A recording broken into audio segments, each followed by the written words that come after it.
Danganronpa.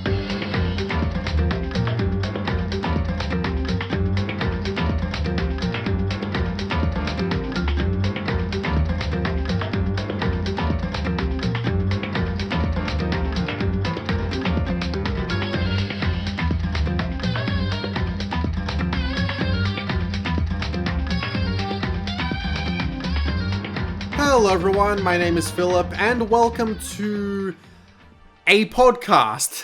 Yeah, it's not facing forward and it's not the backslog because I'm not joined by either Zen or Michelle, but instead I have a different guest for this video. Introduce yourself. Hey there, guys. It's me, Gutslove, from, well, of course, my own channel, Gutslove. And I am a video gamer from the beautiful, beautiful country of Mexico. And for those of you who are wondering, oh my god, she speaks so well in English. English was actually my first language. I am ashamed to my forefathers. But yeah, Tifa has decided to, or I say has decided to join me. I invited her on purely because I saw recently that she had finished up the video game Danganronpa Trigger Happy Havoc. Which, you know, if you've been following me and Zen for a while, or Zen and I for a while, you'll know that we've been putting together Zen's Danganronpa review, because we're getting into the entire series over on the Bun Squad, and I essentially just said, hey Tifa, you know, Danganronpa is in my mind right now because, you know, I'm editing this giant ass video for Zen about it, so you want to come on and talk about it? And Tifa was like, yeah, sure, you know, I'm down. So, you know, as such, here we are, and we're going to be talking about Danganronpa Trigger Happy Havoc. That said, I think I should point out before anything else that this is going to be a very spoiler heavy discussion, and Danganronpa is very much a series that's best enjoyed when you don't know anything about it other than like maybe the premise, but like it's best because it's, for those who don't know, Danganronpa is a murder mystery video game series, and so as murder mysteries usually go, it is best enjoyed when you don't know the actual plot itself. And we're going to be spoiling said plot for the first game. So if you have not played the game, then please go out, buy it, play it. It's a really good game. It's a fantastic series. You know, once you play Danganronpa 1, don't stop there. Go to 2, go to Ultra Despair Girls, go to the 3 anime, and end up at V3 and be really confused at the ending. But yeah, it's a fantastic series.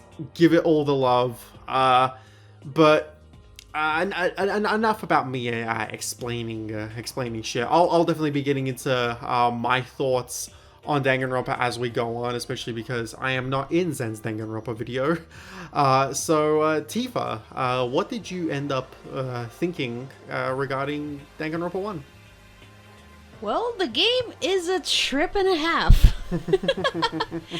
That's the first impression because before playing the first game, I only heard like whispers and comments here and there about Danganronpa, not to mention seeing the iconic mascot of the series, which is Monokuma, the monochromatic bear. I've always seen him every now and then, either on social media, on art websites, what have you. And I was like, that's a bear which I don't feel comfortable with compared to Winnie the Pooh. And so it was thanks to our mutual friend Rosen Thorne from Twitch. He gifted me the first game to play on Steam. At first I was a bit concerned about, what kind of rabbit hole is he sending me into? And lo and behold, this rabbit hole went deep. Very much so, and it only gets deeper. I don't know when you're planning to start Danganronpa 2, but Danganronpa 2 is my personal favorite game in the series. I think it's just like such a good story, such a great game, and I can't wait to get to it for the Bun Squad episode, because Zen hasn't replayed the game since she first played it, so I can't wait to see her re-experiencing that and getting to script that out with her, because it's such a good story, such a good game. But we're not talking about Danganronpa 2, we're talking about Danganronpa 1, which I'm going to be honest, I am getting sick of because of this giant-ass Bunt Squad video. Which, by the time this comes out, because I am going to be sitting on this podcast for just a bit of a hot minute, just so I can get stuff done. But by the time this comes out, I don't know if that Bunt Squad video is out yet or not. If it is, please go fucking watch it. We've been putting all our effort and attention into it. It's like the biggest video I've not only worked on for the Bunt Squad, but I've worked on ever. So please give it all of the love that you can. It is such a big ass passion project of ours. So if that's out, go watch it. If it's not out by the time this is out, then watch it once it is out. But yeah, so I guess we're gonna start with Danganronpa 1. I mean, it is a game I myself really love. I love it more than Zen does, because Zen really likes Danganronpa 1. It's just she's also of the opinion that it suffers from first game syndrome, where they didn't really know that they didn't really know what to do in certain places. And I'm like, I mean, in parts I can see that, but it's also just a case of, I honestly just think that some parts that she doesn't really like are just parts that I really, really adore. Although I do agree with some things. I don't want to say too much about Zen's point of view on certain things, just in case her video is not out yet. Although her old Danganronpa 1 video is still on YouTube at the time of this recording, so so again, diving straight into spoilers. So I think the best way to probably take this would be to talk about the overall chapters and to talk about the characters as we go on. So chapter 1 we can talk about Sayaka and Leon. Chapter 2 Chihiro and Leon. Chapter 2 Chihiro and Mondo. There you go. And then so on and so forth. But jumping into the prologue and then chapter 1, what were your thoughts as you went through it? Well, the first thing was, remember, this is an anime. It's a visual novel murder story inside a school that you cannot escape from, despite everything you want to, except for, of course, the ending, because it has to have an ending. Yeah. I did go blind pretty much in the game. I didn't get any spoilers. Rosen was very, very persuasive in saying, do not look up anything. Don't go into social media. Don't look up anything regarding Danganronpa. Just dive in head first. Don't question it. And I'm like, okay. So when you first start the game, of course, you start out as I was gonna say Nagito. Jesus Christ, I'm so sorry. No, it's okay. Makoto. Makoto is the name of our protagonist. He is the lucky student who gets enrolled into this very prestigious school. Lucky in big ass quotation marks. Oh yeah, big ass quotation marks. Because in this school, if you get to go there because they scouted you, you are pretty much set for life. Because you are the ultimate at something. You can be the ultimate programmer, the ultimate artist, the ultimate fanfic writer, which threw me out on a loop when I heard about that, and I was like, wow. Man, this school has fucking low standards. It's like, you got some of the coolest things, like I mentioned before, the programmer, the ultimate programmer, and I'm like, okay, that sounds cool. But then you get fanfic writer, and I'm like, oh my lordy. So basically, if you're the ultimate on anything, you might get recruited into this school. While Makoto only got there because he was lucky enough to get into a raffle or some kind. I do not remember the detail on that. But he gets enrolled into the school. He takes barely, 5 feet into the school. And then boom, blackout. Yep. He wakes up in a random ass classroom. He doesn't know how he got there. He goes back to the entrance and sees that everybody is there. They all don't know each other. They're wondering, okay, why is the school basically closed up like Fort Knox. Like, not even we can't even look through the windows because those are all patched up in metal bars and everything. Until they go into the gym because a certain voice called them there. They were summoned. And who was the summoner? Winnie the Pooh. Evil piece of crap, Winnie the Pooh. Lordy. That mascot that China's president is doesn't want to be compared to. Yeah. Yeah. Oh my god. But yeah, Monokuma reveals himself, tells everybody like, "Hey, yo, what's up? I'm your headmaster, and you cannot leave unless." And this is where the ultimatum comes from. You cannot leave this school unless either A, you try your best to live here however you want, or B, you can murder someone. Yeah, and it's like, and get away with it. And initially, it's like, okay, well, like it's a pretty dire situation, but like, why would we literally kill someone to like get out of here? What the hell? But then after all, but then what would a killing game be without motives? And so we get throughout the game we get all these different motives as to like why the students would want to leave in the first place, and it's a pretty effective one right off the bat, where it's like, if you don't if you want to find out like what happened to your family members, then you better kill someone and get out of here just to see what happened. And it's it's a really great setup just to like get you to not only like care about seeing these guys survive this killing game, but also just wondering what happened, like what motivated them to actually do the deed, why they wanted to. In every chapter they give you like a reason. When I say what happened, I'm also mean like what happened to actually like put them in this circumstance, and like and yes. what's actually happening like in the outside world.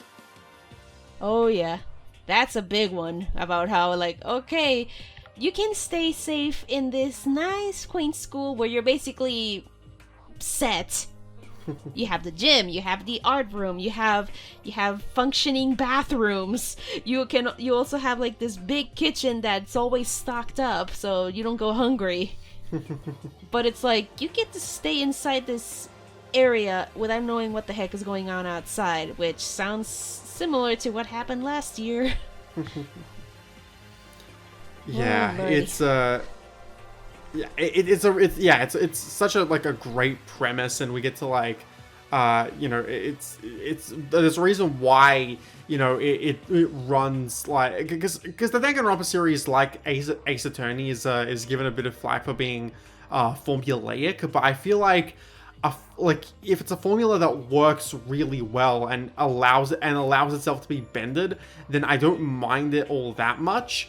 And there are ways in which Danganronpa tends to abide by the formula in more of a negative way and a positive way, just like Ace Attorney, now that I think about it, because like there are ways in which Ace Attorney is formulaic in more of a negative way, but there are also ways that it can spruce things up, with that formula in a good way. And I think Danganronpa, for the most part, succeeds at keeping the formula fresh as the games go on.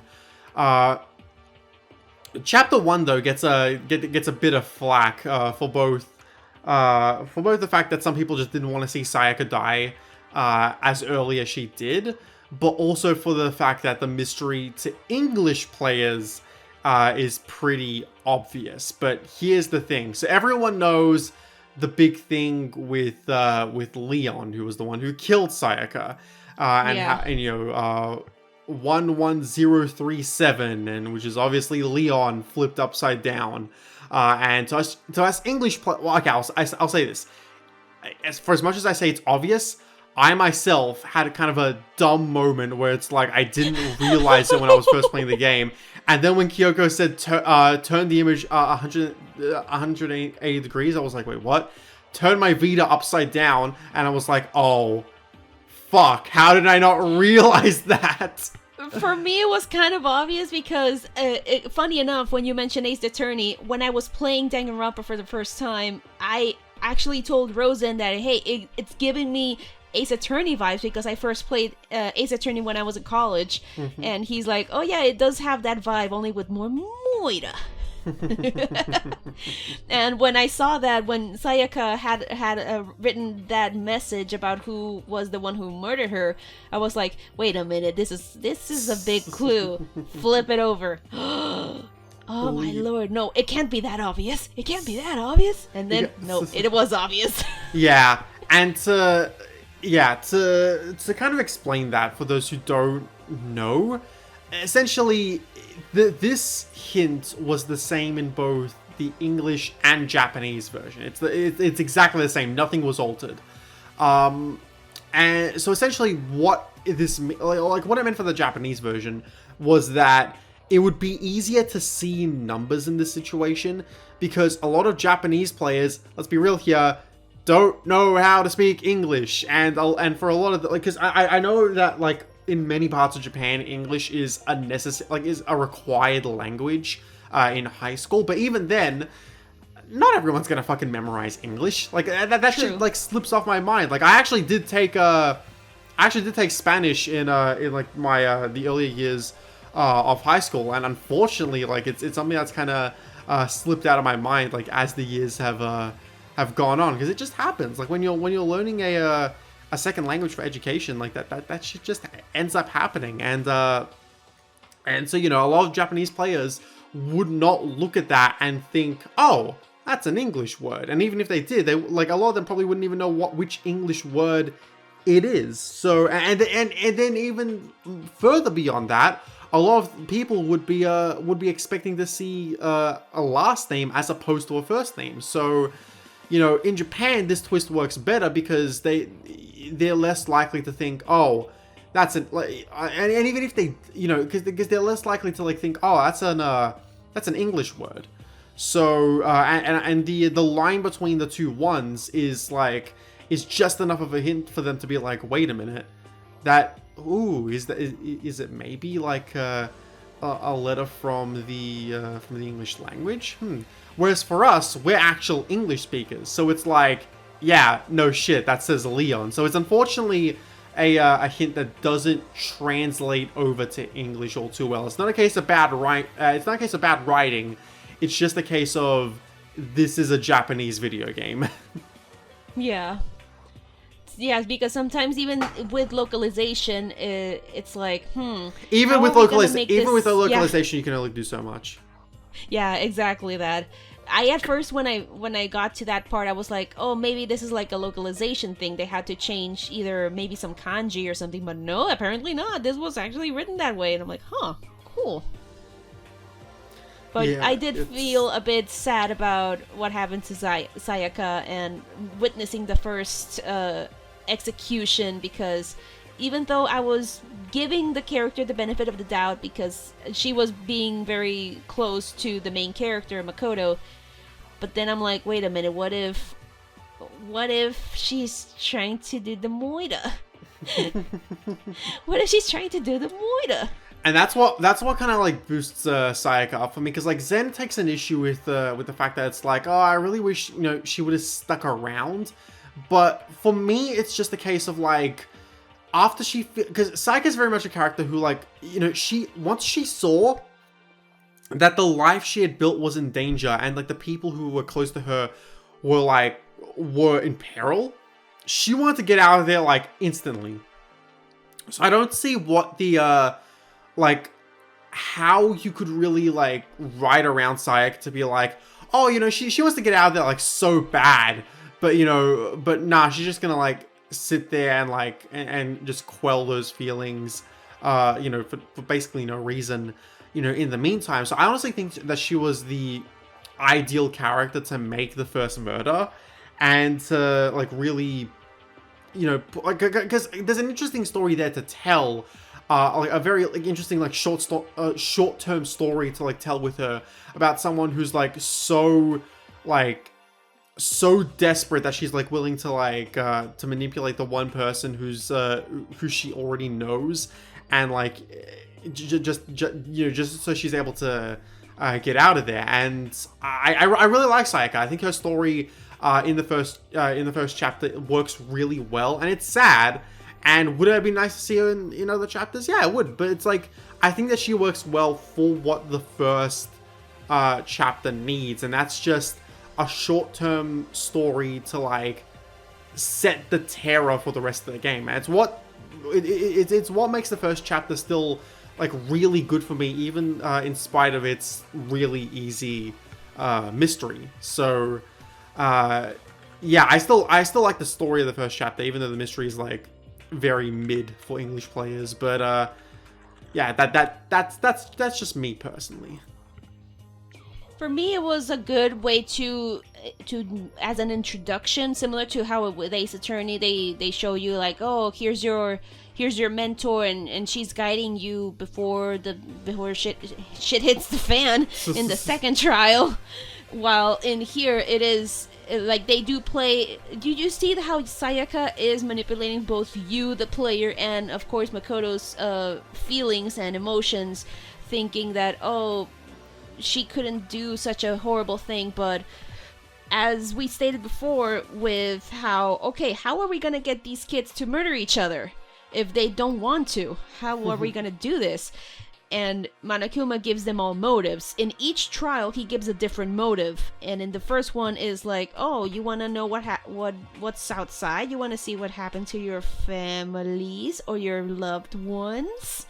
So in that case, it was that how Sayaka was like, no, I don't, everything I built up, it's in danger. My friends are in danger. The people who I love are in danger, which, I mean, come on, everyone's in danger.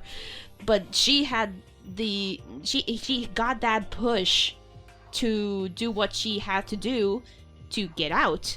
But unfortunately, it was flipped over and she ended up getting killed. And even though I did feel bad and sorry for her, because it's like, she betrayed Makoto, but in her very last moments, she decided to help him by giving him a clue about who murdered her. Yep. Despite her trying to frame him for the murder that she was gonna cause. that she was gonna make. And it's like, yikes, ouch, Sayaka. But at the same time, thanks. Like, you still stabbed me in the back metaphorically. But still, thanks. We got a murderer out of here. And that guy, oof. Yeah, yikes. Leon is more of a one-note character, and it's not like I dislike Leon. I think he's fine and serves the purpose, like, of, that he was meant to serve for the first chapter. It's just that also, like, when you look at all the characters in Danganronpa 1, he's by far, like, just the least interesting of all of them. There's a character I dislike more than Leon, just because he's such a stereotype, but Leon himself is just not all that interesting when you really get down to it. Honestly, yeah, he's just like, oh, I just do baseball and that's it. And no, okay. he does baseball, but he doesn't like baseball. Yeah, not to mention, even though from what I hear from the rest of the saga, which I'm not entirely sure if it's correct or not, but in regards to the first game, since it's the first trial, same with Ace Attorney, it's always the easiest one because the game is easing you in and showing you the ropes, like, okay, this is how these things work, and once chapter 2 starts, that's when things get a little bit more complicated. That's when you gotta go big brain time. Yeah, that's kind as of Markiplier said. That's kind of the case in the other two games as well. In V3 less so, because the game throws you for a big loop in V3, but again, no spoilers there. Oh lordy. Now I'm scared. But yeah, like, no, V3's... I know by the end of V3's first chapter, Zen was like, damn, I have no idea who this could be. And unfortunately, I did because I was spoiled on it, but... oh, that's sad. It's okay. It's come to the point where it's like I've long since gotten over it. But at the time, I was like, "Fuck, that would have been so good to like experience on my first time." It's because it's actually such a good twist. But again, I'm not gonna spoil what it is here. But yeah, the first chapter of E3 definitely like throws you for a loop. But in terms of Danganronpa 1, yeah, it is a very easy first chapter. But heading into chapter 2, that's where things start to get a little bit more, you know, you gotta really use your brain, because the game gives you two big red herrings, because in chapter 1, the only real suspect outside of Leon is outside of Makoto before Leon is revealed is Makoto himself, which is like obviously the main character didn't kill the actual. Obviously, the main character is not responsible for the death of the first victim. Like, that's ridiculous. Danganronpa would never do that. So there's no real tension there, because it's like we already know Makoto didn't kill Sayaka. But like in chapter 2, we have two big red herrings where it's like, okay, so did Toko kill Chihiro, or did oh wait, no, did Byakuya kill Chihiro? Holy shit. But then we figure out, no, it was neither of them, and like and the two of them were completely separate from the actual murder itself, because Toko ends up being revealed as a she ends up being revealed to have DID, and her split and her other personality is serial killer, which on the one hand is just like, I'm real sick of DID being represented as like crazy and like unhinged and a split like crazy personality. On the one hand, I'm really sick of DID being represented like that in media. On the other hand, I love Genocide Jack, so it's like yeah, Genocide Jack is really cool once you get to know them, and it's like, oh, they go from like, oh my god, yay, I'm gonna murder you, but once you get their modus operandi or their MO, as many people would how people would or normally like get it, like, oh, their MO, oh, I know what that is, but most people don't know modus operandi. You get to know like, oh no, wait a minute, Genocide Jack is actually innocent in this case. because you get to read their MO from pretty much very early on in the case, and it's like, that's when my big brain went into overdrive. It's like, no, people are trying to frame Genocide Jack, but this doesn't fit their MO because of this, and this. It's somebody else. And that's why I thought at first that it was Byakuya, but I was like, no, that would be a little bit too obvious. He doesn't seem like the kind of person who would just frame somebody. He would just take whatever he could to basically, what's the word I'm looking for? Get any suspicion off of him. Kind of like water off a duck, if that makes any sense. That's what water slides off. Going a little bit of a Good Omens reference there. But it was so sad because it was thanks to this second chapter, the second trial, when I started to notice kind of a pattern despite it being just the second chapter. I was paying so much attention that, oh, if we are spending a lot of time with a certain character, they might get they might get murdered. And it was that was the case in many of the chapters, and I was like, oh lordy, I think I know who's gonna be the next one to die if I pay close attention. Sometimes they play with that because they'll focus on certain characters for a chapter, and then like the victim slash murderer for that chapter, I should just say Blacken. The victim slash Blacken for that chapter ends up being someone completely different. Like, because we really didn't spend much time at all with Chihiro before he ended up dying. And on that as well, let's talk about big elephant in the room. Yeah. Let's talk about Chihiro. Like, Tifa, I swear to God, like in Zen's video, we have like an entire like 10-minute section just dedicated to Chihiro, to talk about like the whole controversy surrounding him. Okay, so there's this big thing with Chihiro, and you all know what it is. Let's be real here. You all know what it is. Everybody knows. Yeah, it's like it's one of those things where it's like even people who don't know much about Danganronpa are still talking about this. Where it's like Chihiro Fujisaki, and this is surprisingly one thing I wasn't. Actually, now that I think about it, I wasn't spoiled on many things when it comes to Danganronpa 1. I was spoiled on who the villain is, but honestly, at this point, a lot of people get spoiled on who the villain in Danganronpa 1 is, because it's like, she's fucking everywhere. Like, Junko's face is just on so many things. And a lot of cosplay. Yeah, and a lot of cosplay.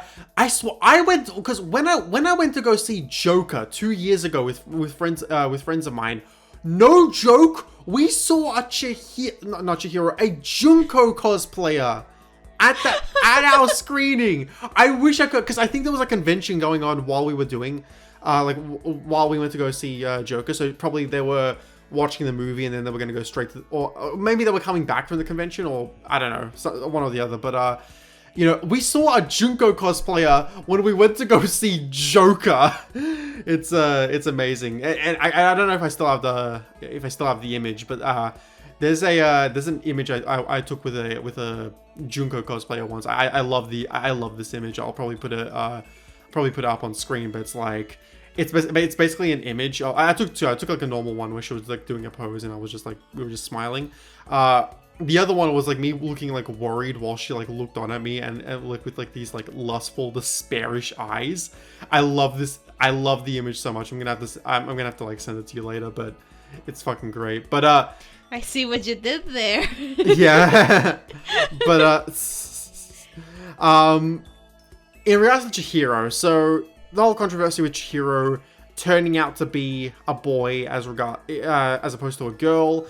And a lot of people have taken this as kind of a transphobic reveal, because it's like, because the characters, once they find out this knowledge, end up just immediately start calling Chihiro he, him, despite the fact that it's like, well, you don't know, like maybe Chihiro was a trans girl, which Chihiro is not. Chihiro does present as a boy.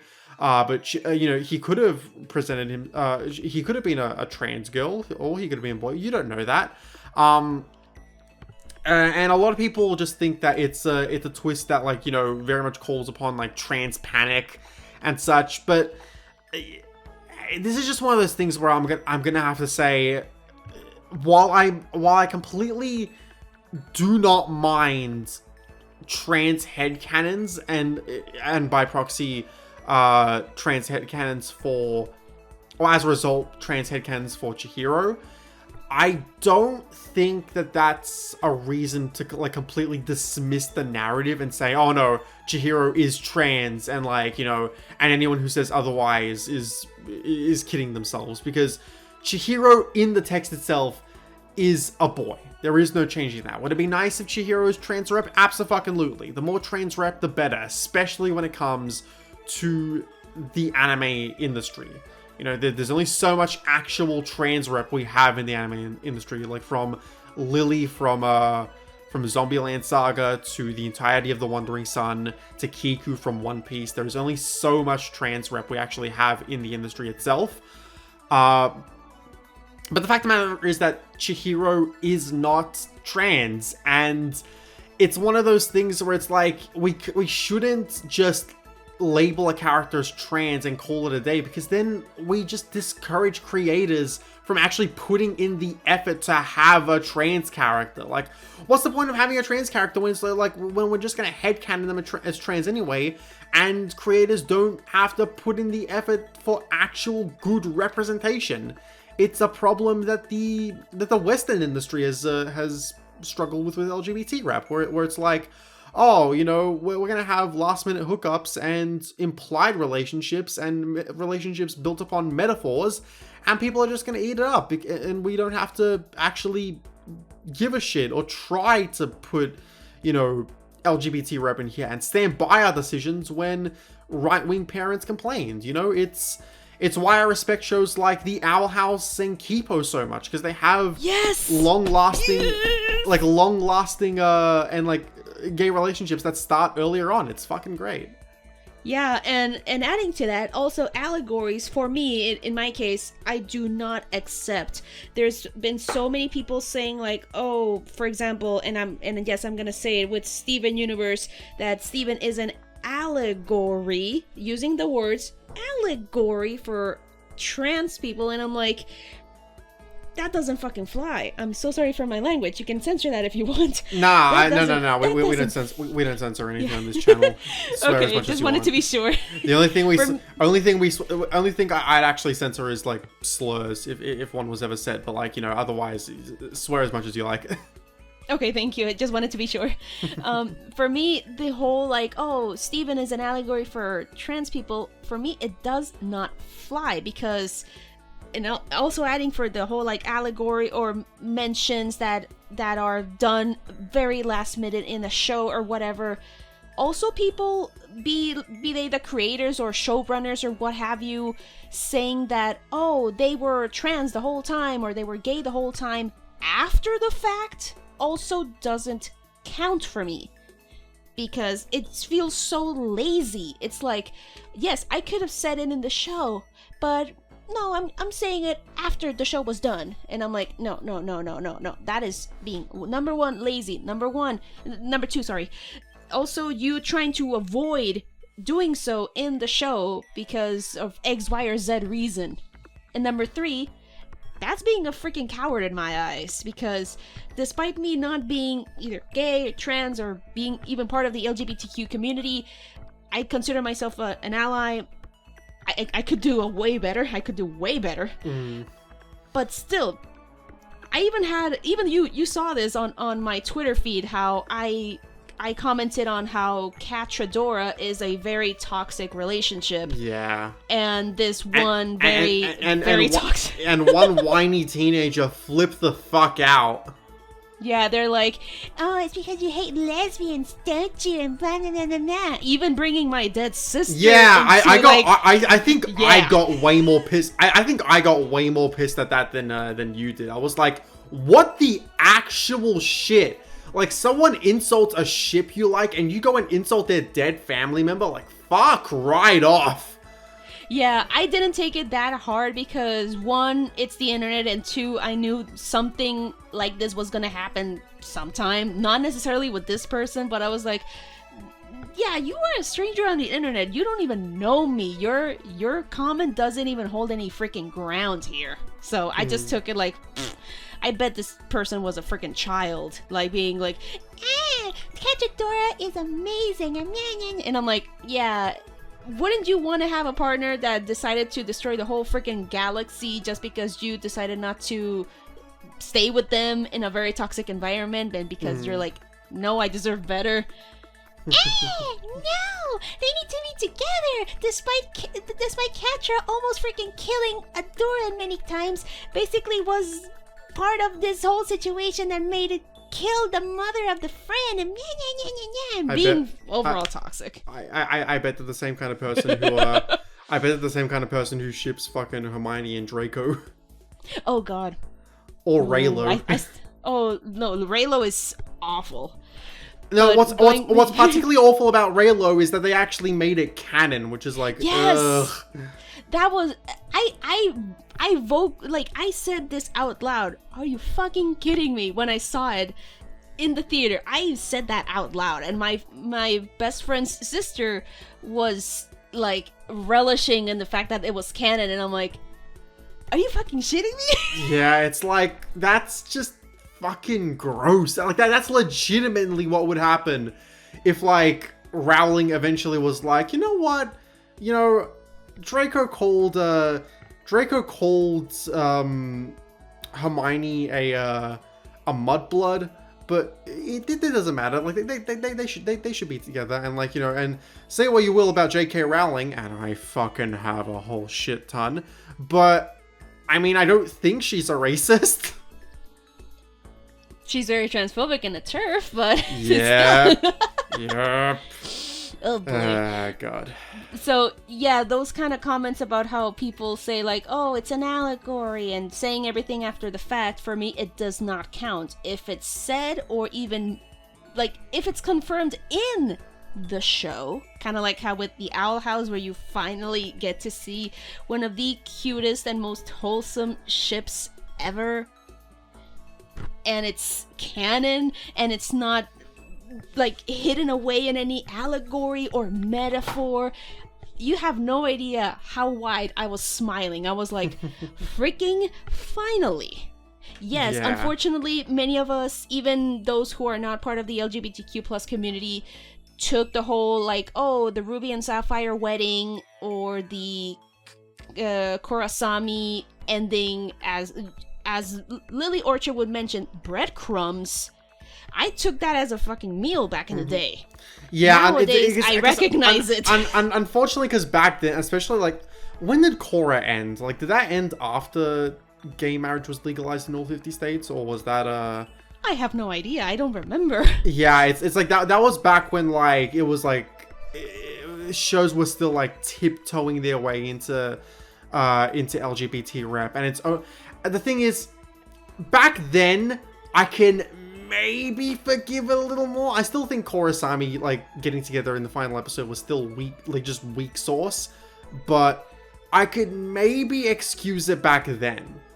The thing is, it went on, like that trend went on for so long, and we're only now starting to get out of it.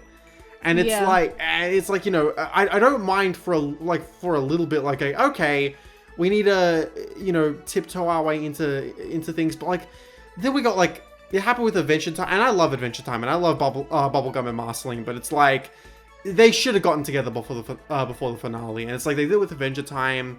You know, it's one of those things where it's like, I'm glad we're finally getting to the point where LGBT rep is moving past last minute hookups. It's moving past things to hide behind allegories. And I heard one big reason. It's like, oh well, we can't have. And Zen brought this up to me as like a potential reason, and I just have to go, Zen, like, this isn't as much of an issue as I think you think it is, because she said one of the big reasons why why having an abundance of LGBT rep might not work out as good as it may be is because it would lead to shows getting canceled. Canceled? Yes, it would lead to shows getting canceled. Yeah, it would lead to shows getting canceled sooner. But the thing is, a lot goes into a show getting canceled, and as we already saw with Steven Universe, I'll give Rebecca Sugar so much shit, but one thing that I will praise her wholeheartedly for is that when Cartoon Network initially said, no, you can't have your gay wedding, she threatened to quit on them and take Steven Universe with her. So kudos for her to do it. And that just ends up being proof that a network will, at the end of the day, like, they will go through with LGBT rep, like, you know, just so it means that they can actually have the show itself. So I don't think that the whole thing of we can't have an abundance of LGBT rep, like because otherwise the show will get canceled, really holds water, especially because there was a lot of elements going into the Owl House's cancellation, and it didn't really involve the LGBT rep being in the show, especially because that happened after Dana found out that the show was going to get canceled at season 3 anyway. It still sucks because I really like that show. I really like the Owl House so much. Yeah. And I also heard from the whole the Steven Universe thing that unfortunately, since the whole wedding between Ruby and Sapphire was approved, you don't even hear them say, oh, girlfriend or even wife. They just mention themselves as Garnet, and it's like, okay, that kind of sucks. I wish they would have said at the very least something. And you unfortunately also get that wedding shared with, oh, the diamond's coming and blah blah, instead of having it be its own thing. They had to share it with having to rush the ending. And yes, me being a former Steven Universe fan, I do find that as kind of sad, not to mention all of the hiatuses, but that's another topic. Still, tiptoeing around the whole idea of, oh, allegories, metaphors, still does not fly. Even with any sort of media. we can kind of forgive it back in the day, like with Danganronpa and Chihiro, kind of, because it was still like a very weird topic for the Japanese. It still would have been awesome if they would have like did something with it. But at the very least, we're moving forward. At the very least, I do like how they present Chihiro's story, in the sense of like someone who felt like they needed to repress their identity just because like they were viewed as a certain way, to the point where it's like, no, I'm gonna stand up and I'm gonna like change myself for the better. And I love that. I think Chihiro's story is one of the most powerful in the game, and he is one of my favorite characters, you know, in the game itself. I just wish the whole conversation surrounding Chihiro didn't have to be on this one topic. And I get it, but at the same time, it's like I see people on both sides being like fucking toxic about the entire thing. Like people who like are adamant that Chihiro is not trans, send hate to anyone who headcanons Chihiro as trans, which is fucking stupid. But then also on the other side, it's like people who see Chihiro as trans call people who say like, oh, Chihiro isn't trans, they just instantly call you transphobic, which isn't the case. Please stop doing that. Please stop doing that. That doesn't help anyone, and it never helps anyone. I'm seeing that happen with Yamato with One Piece as well, because Yamato recently got deconfirmed as a trans guy, and well, actually, it's more accurate to say that like it's still so up in the air with Yamato, whereas with Kiku, with Kiku, once we found out, it's like that's that. With Yamato, it's still like a big question as to like, okay, is Yamato actually trans, or do they just see themselves as Odin and not a man specifically? So it's up in the air, and we still don't know. But like, even if you see Yamato as a woman, until Yamato is confirmed trans, that doesn't make you transphobic, you know? And it's the same case here. Like, Chihiro is a guy in the text. Like, come on. It's like, you're not like, a person is not transphobic for saying that Chihiro is a guy, and that's completely fine if you headcanon Chihiro as a girl. But it's just one of those things where it's like, speaking as a gender fluid person myself, it's like, guys, ask for better rep, not just don't just take breadcrumbs and just pass that off as rep. It doesn't really help anyone, you know? Yeah. That said, let's talk about Mondo for a little bit. What do you think of Mondo? Well, Mondo, I thought at first he was like your typical biker, because it's kind of obvious with his outfit, and not to mention his hairdo. He kind of reminded me a little bit of Yosuke, but in terms of just the hairdo and the outfit, more like Jotaro from JoJo's Bizarre Adventure. Yeah, I was gonna say very much JoJo vibes. Yeah. Then we get in Danganronpa 2, we actually get the actual JoJo character, but this is Danganronpa 1. And at first I thought, oh, cool, he's in a biker gang, compared to Leon, who is like, oh, I'm a baseball player, but I don't like baseball. And this one is like, oh, he was part of a gang, and he was well respected because he was the leader of said gang, until his own like dark secret was kind of close to being revealed, which is the case of Chapter 2. Chapter 2's motive is that if you don't kill someone, your biggest secret will be revealed. And for many characters, they get like these little envelopes from Monokuma, like, hey, this is your secret, it's gonna be revealed if you don't kill anybody. So with Mondo, unfortunately, oh god, why Mondo? Why did you do it? Chihiro was innocent.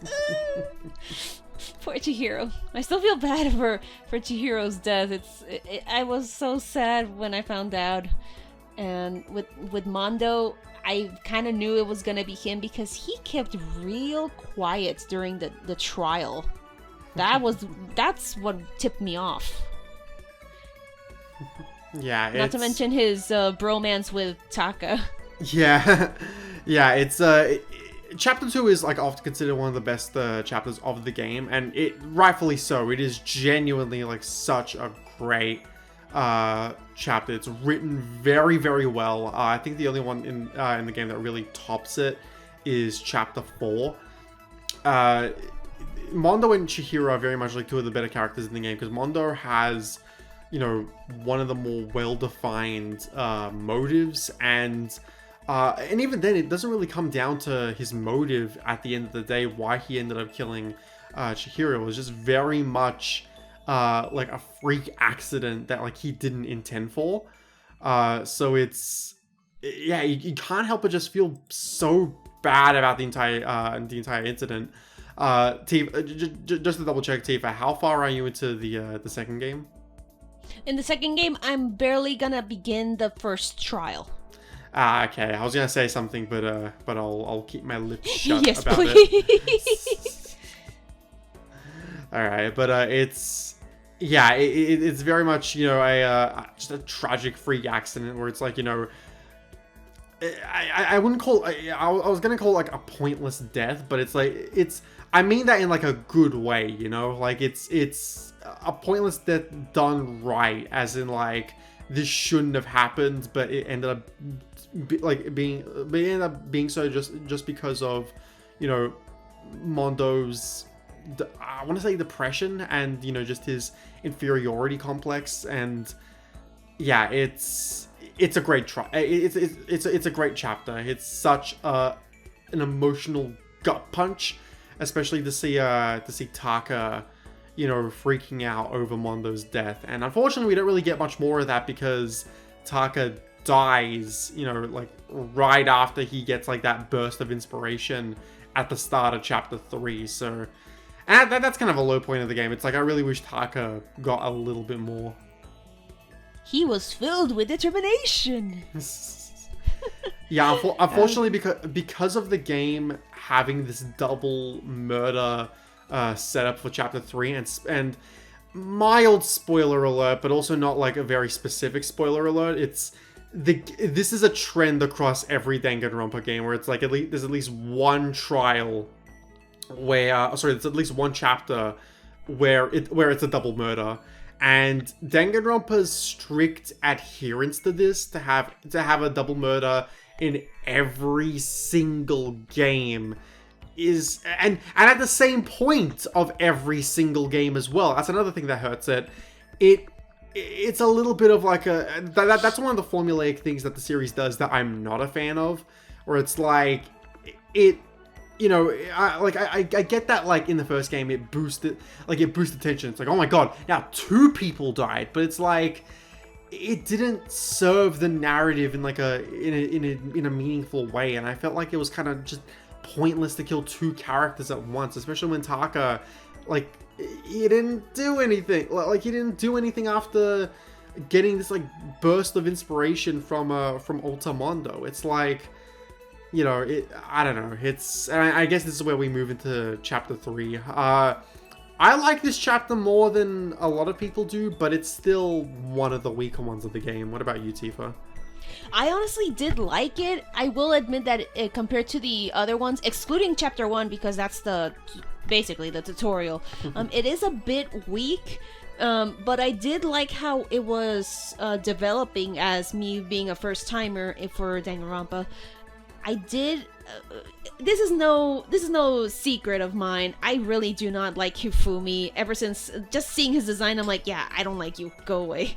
And then just revealing more and more of his personality, I'm like, okay, you need to be away from women for like what, 20 feet? 20 feet away from them. Just stick with your fanfics and your Gucci. But it was kind of sad seeing Taka being offed off like that. Not to mention, this trial's motivation was like the weakest one.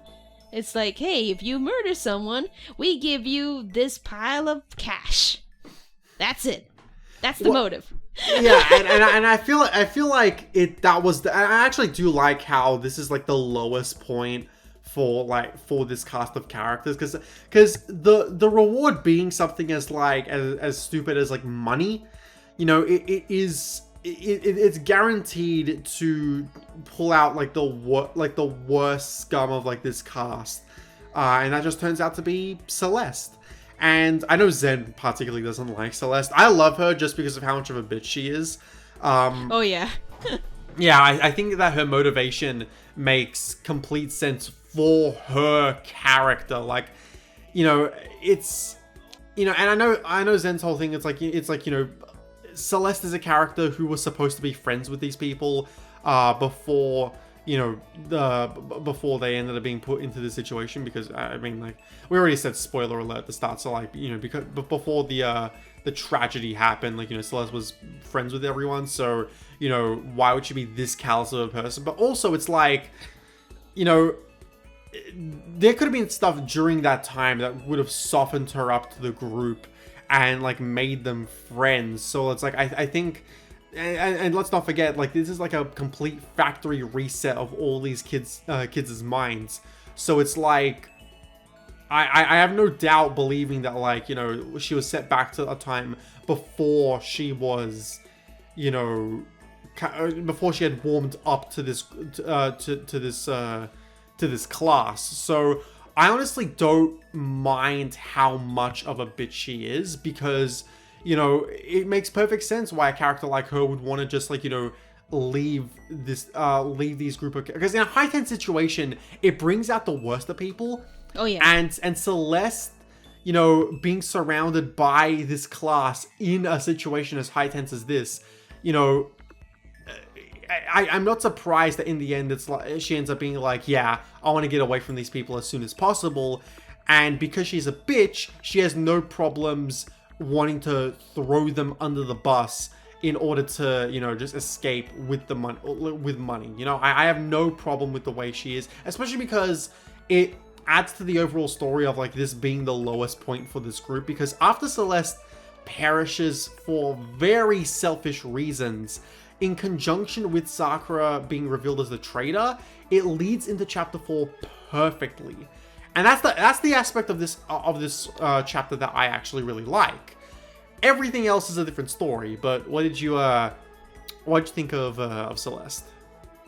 Well, with Celeste, I was like, okay, she's the prim and proper, bitchy, mean girl kind of character for me, which is why I don't really hate her as much. And not to mention her motive about, like, oh, yes, the motive of, oh, if you kill someone, you get all of this cash. It does bring the lowest of the low forward. But with Celeste, for me, it made sense because, again, with her mean girl persona, which I don't even want to call it a persona, because it's like, for her, it kind of makes sense. Not to mention with her reasoning as to why she wanted the money. It's like, hey, I just want to live a very spoiled, rich life with all of these pretty boys hanging on me hand and foot. And I'm like, yeah, yeah, that seems like a thing you would want to. You go, girl. Be a girl boss. But the one of the details when playing this game, I was getting really wrapped up in the story at this point after what happened with Chihiro, which made me really, really sad. I was like, no! We also get the fact that, oh, Chihiro left something behind. Alter ego. Which had both of the poor unfortunate souls that perished in this chapter basically have their motives kind of going for alter ego, with not to mention having like a persona in the AI for Taka in the face of Mondo, but Hifumi with a sorry, I just feel a bit gross with Hifumi. I feel very, very gross with a quote unquote digital waifu. Yeah, Hifumi. Sorry. Hifumi is my least favorite character in the game. He's the only character who I outright just really do not like. Like, I'll just outright say, yeah, this is a badly written character. I'm with you. I completely agree. I too despise him, not just because of the design. It's also his character, how openly pervy he is with his fanfics and so on and so forth. Yeah, it's like God. It's like I like pervy characters. Like shout outs to freaking Miyu from Danganronpa V3, but it's like you need to learn like you need to learn like what the line is, like to the point where it's like, you know, you need to learn like what the line is, like where you gotta reel those characters in when they're being like too pervy, and you gotta like create some kind of emotional core there like with the rest of the cast. And for me, just Hifumi just doesn't really accomplish anything other than just being, you know, a stereotypical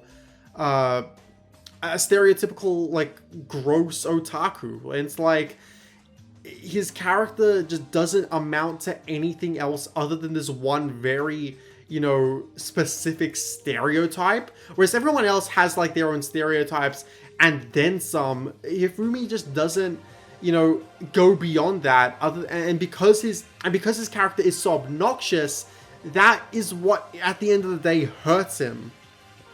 And like, yeah, say what you, because I know there's people who don't like Miyu in Danganronpa V3, and people who don't like, you know, certain characters who don't amount to much in the other games as well. But like, I think the difference with Miyu, and granted, I haven't played all of V3, so I don't know like the full extent of Miyu's character in that game.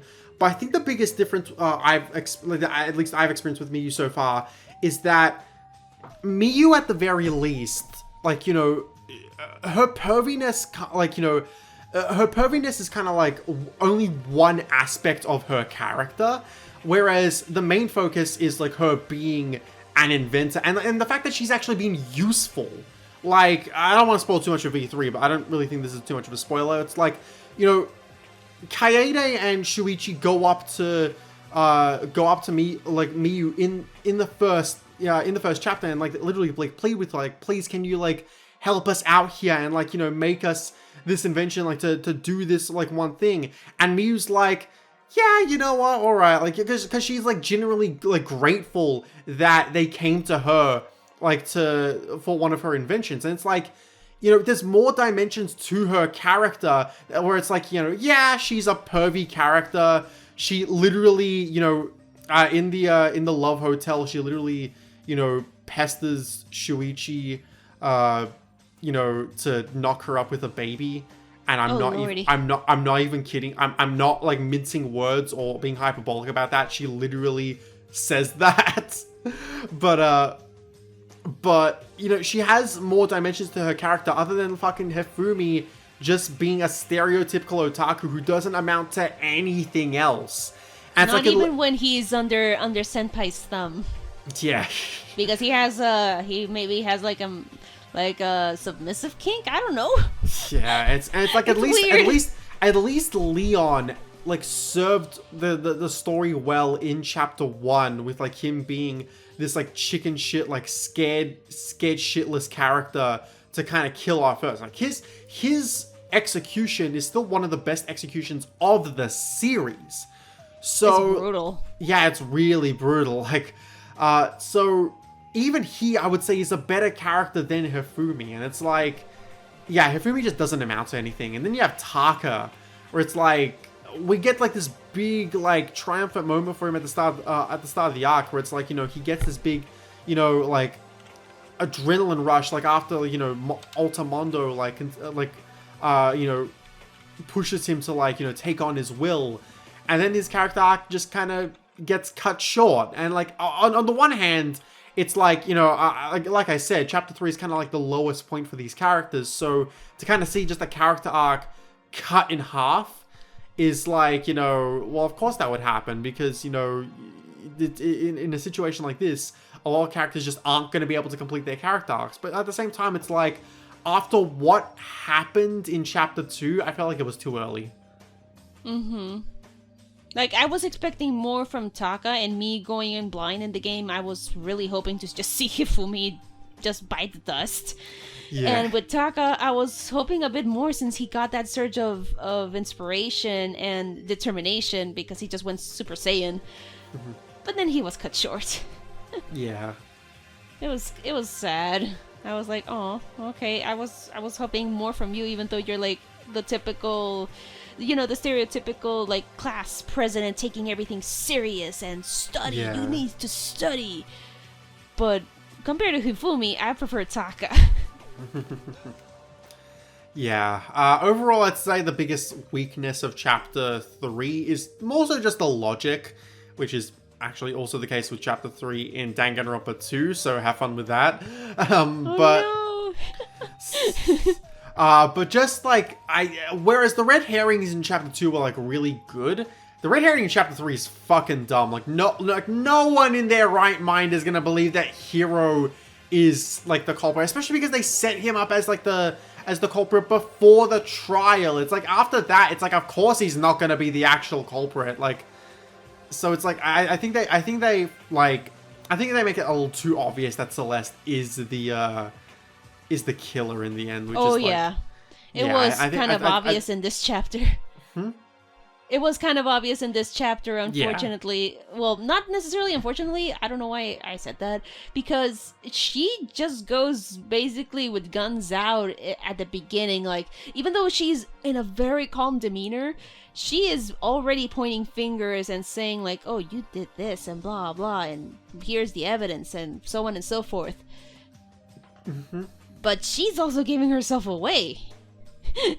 Like, yeah, Hifumi he did the deed with Taka, but it was Celeste who offed him off because he was basically getting on her nerves. Yeah.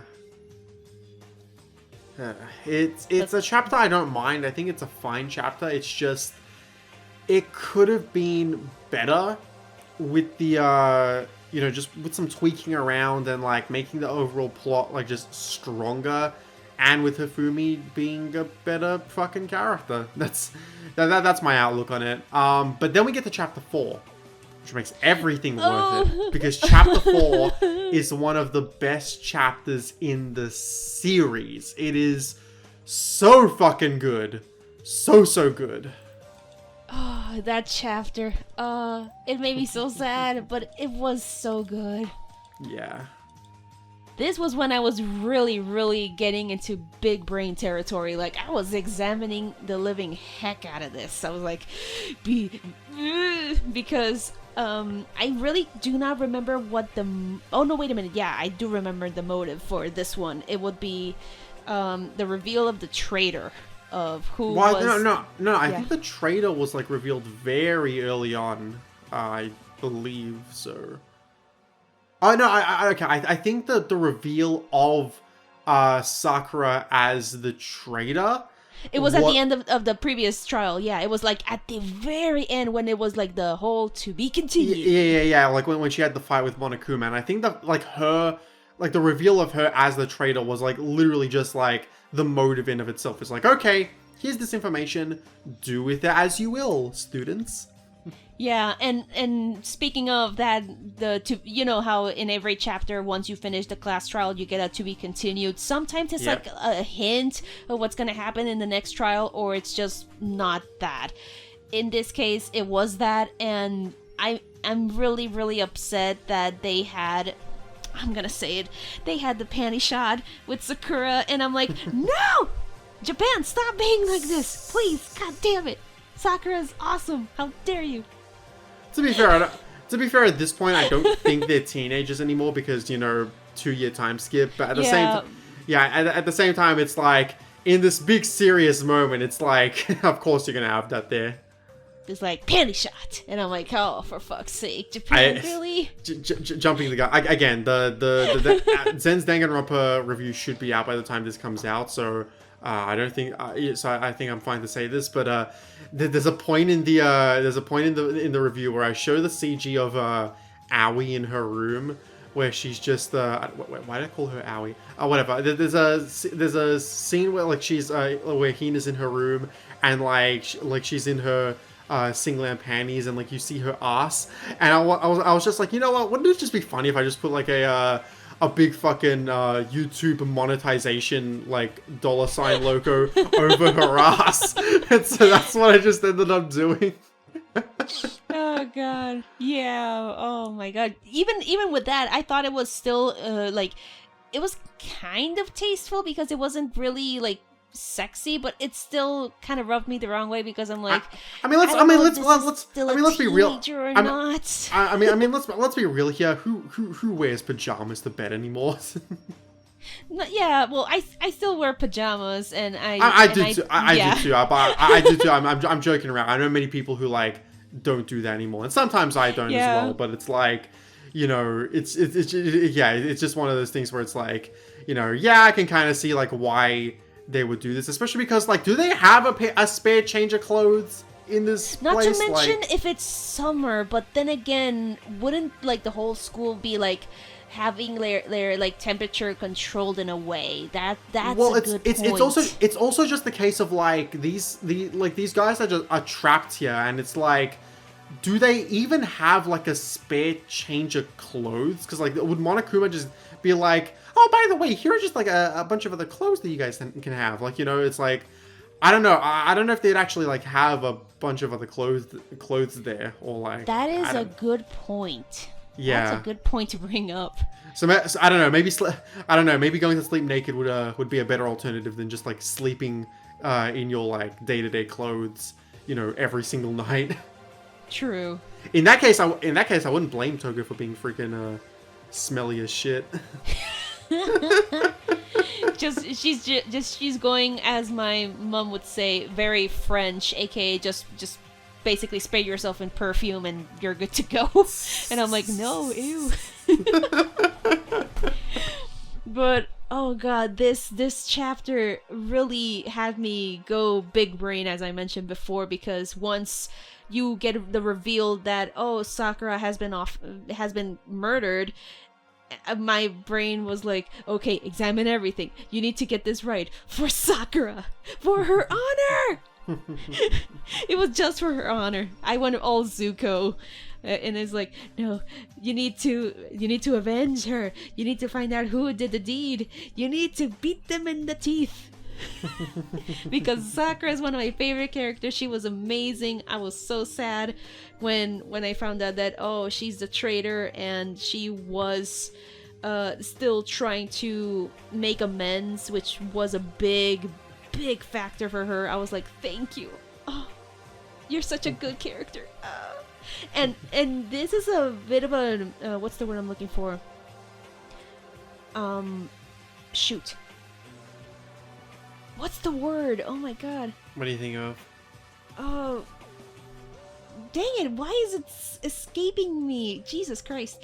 Well, basically a confession. Yeah, that's the word. Freaking confession. Mm-hmm.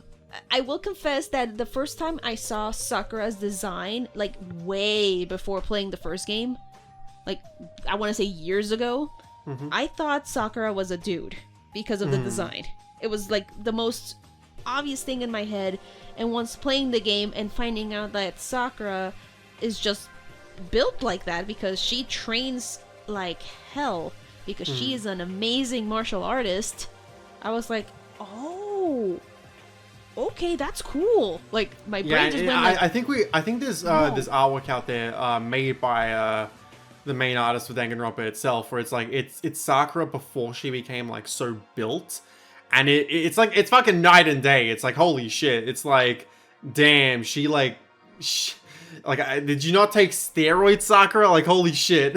But yeah, no, I love Sakura. She's one of the best characters in the game, period. I think my 3 favorite characters are Chihiro, Sakura, and Hina. And speaking of Hina, like, Hina was so good in this chapter. Like, I love how she almost got everyone killed. Like, she was willing to take everyone down with her. She was willing to die herself and take everyone down with her just because she hated, like, how everyone treated her friend and isolated her friend to the point where, like, she thought her friend took her life because everyone had abandoned her. And, like, that's some raw ass shit, and I can't even blame Hina all that much for that. Like, yeah, she almost got everyone killed, but it's like, she legitimately thought that, like, Sakura died because of that isolation, and because everyone, had turned, like, had just abandoned her. And, like, I know it's awful to say, but I don't blame Hina for that. And at the end of the day, it turns out like that. I would not blame her for that, because she too felt that isolation, because it's like, well, not as much as Sakura, but it was like, both were like kindred spirits, despite it like, oh, they connected with sports, but it was thanks to that they grew closer and began this amazing friendship that even trying to help Chihiro with the insecurities that Chihiro was going through, and then it's like, oh, we would show you the ropes if you want to train. But then what happened with Mondo, and I'm like, Chihiro, no. Yeah.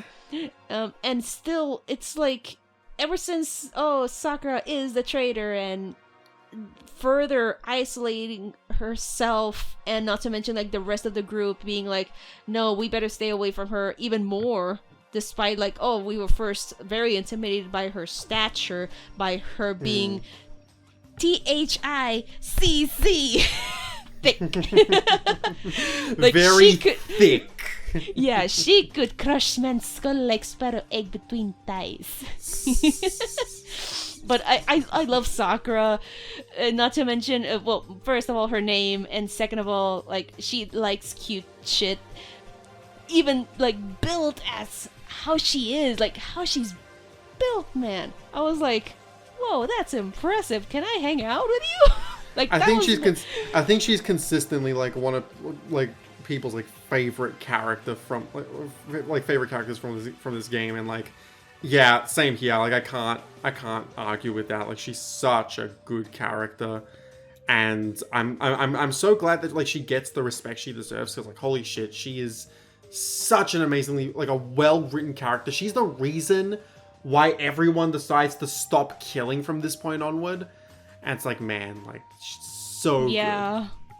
Good. Like, we go to the point of like Hiro, Byakuya, Toko, and Hina all being suspects within this case, to all of them having like a clear-cut alibi come chapter 5 because they all stuck together.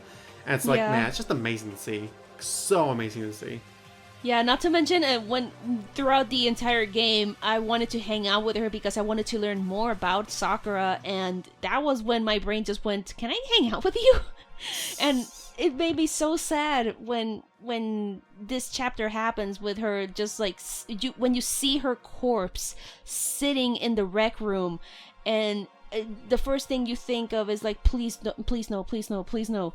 But then you just see her like stoically sitting there as she's just dead, and I'm like, she went out she went out like a lot of badasses in One Piece, smiling. It kind of reminds me of what happens in Cowboy Bebop, but I'm not gonna spoil anything, even though I've never seen the anime, but I know how it ends. But also during the trial, how you mentioned that Hina was outright done, and she was just done and was ready to take everybody with her because of how they treated her friend. But thanks to Makoto, that's not the case. They all survive except for yikes, since Monokuma doesn't want to end the trial without somebody getting punished.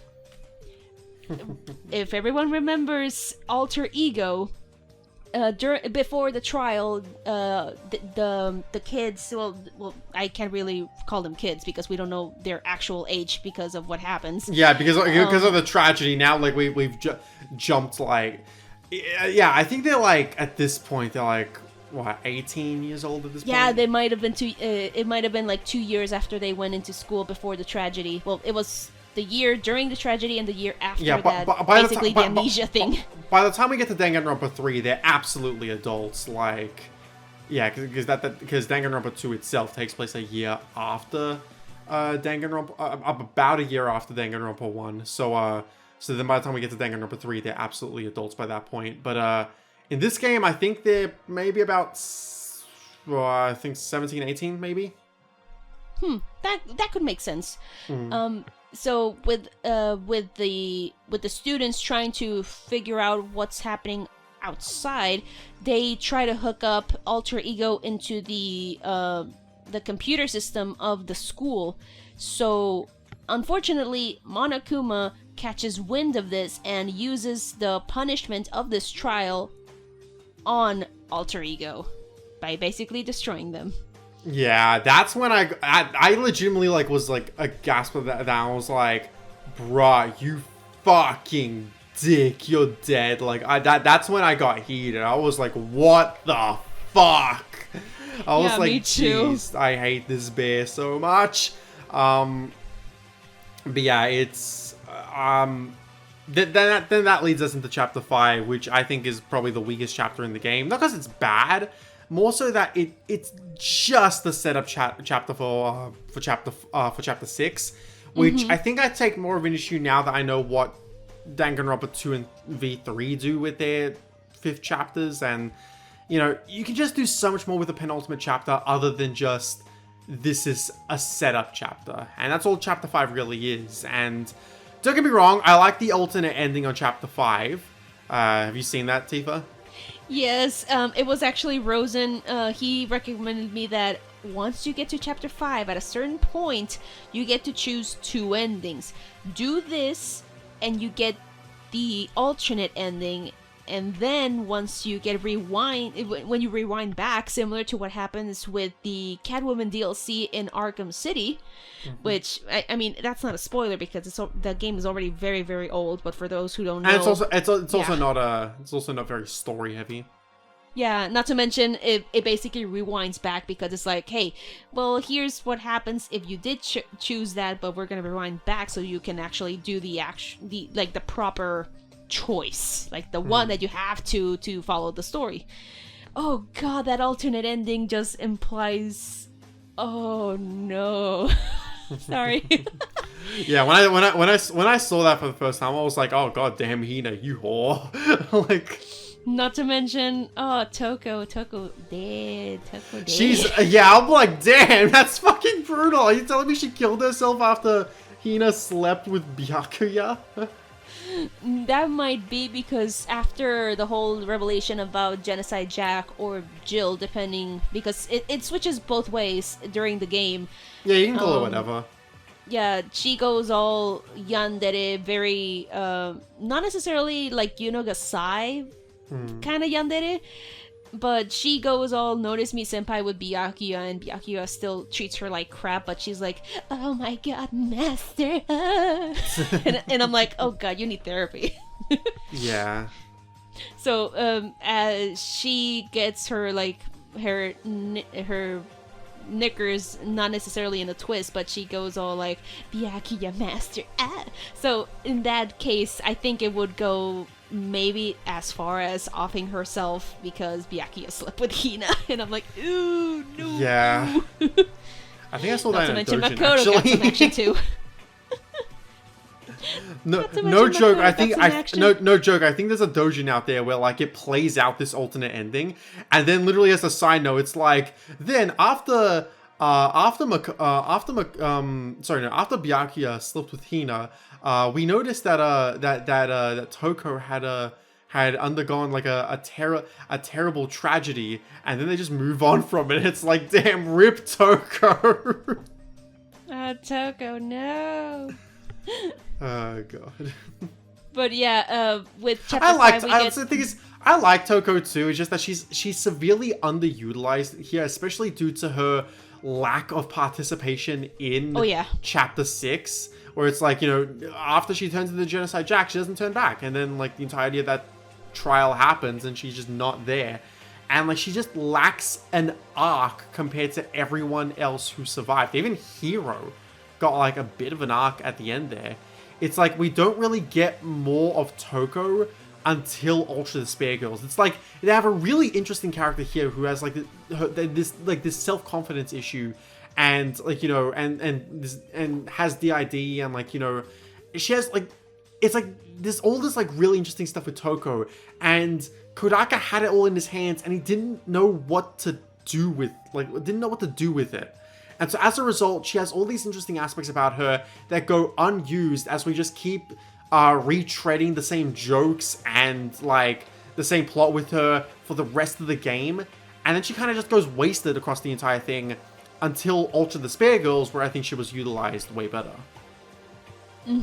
Not to mention, you mentioned that Hiro was one of, not necessarily your favorite characters, but it's like one of the characters that you didn't dislike.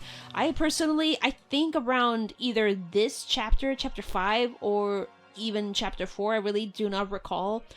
I started to get sick of him. I was like, I get that. He is nothing but an idiot, and he was just getting on my nerves. Like, I get that. I really do. I like Hiro just because I think he's just a funny goofball. Like, I honestly think that, like, just seeing, like, an absolute... Because at the beginning of the game, like, he's all chill. He's like, yeah, I just go like life as it comes to me. You know, it's like, you know, oh, this is totally like a prank. Like, this isn't actually a killing game. Like, you know, he's like so chill, like not like uncaring. And then when he realizes that everything is like, you know, actually real, he's like, fuck. And like, you know, and that's when you just see that like that flip from him. And it's like just seeing him like throughout the game just progressively like get dumber. I know to a lot of people it isn't funny.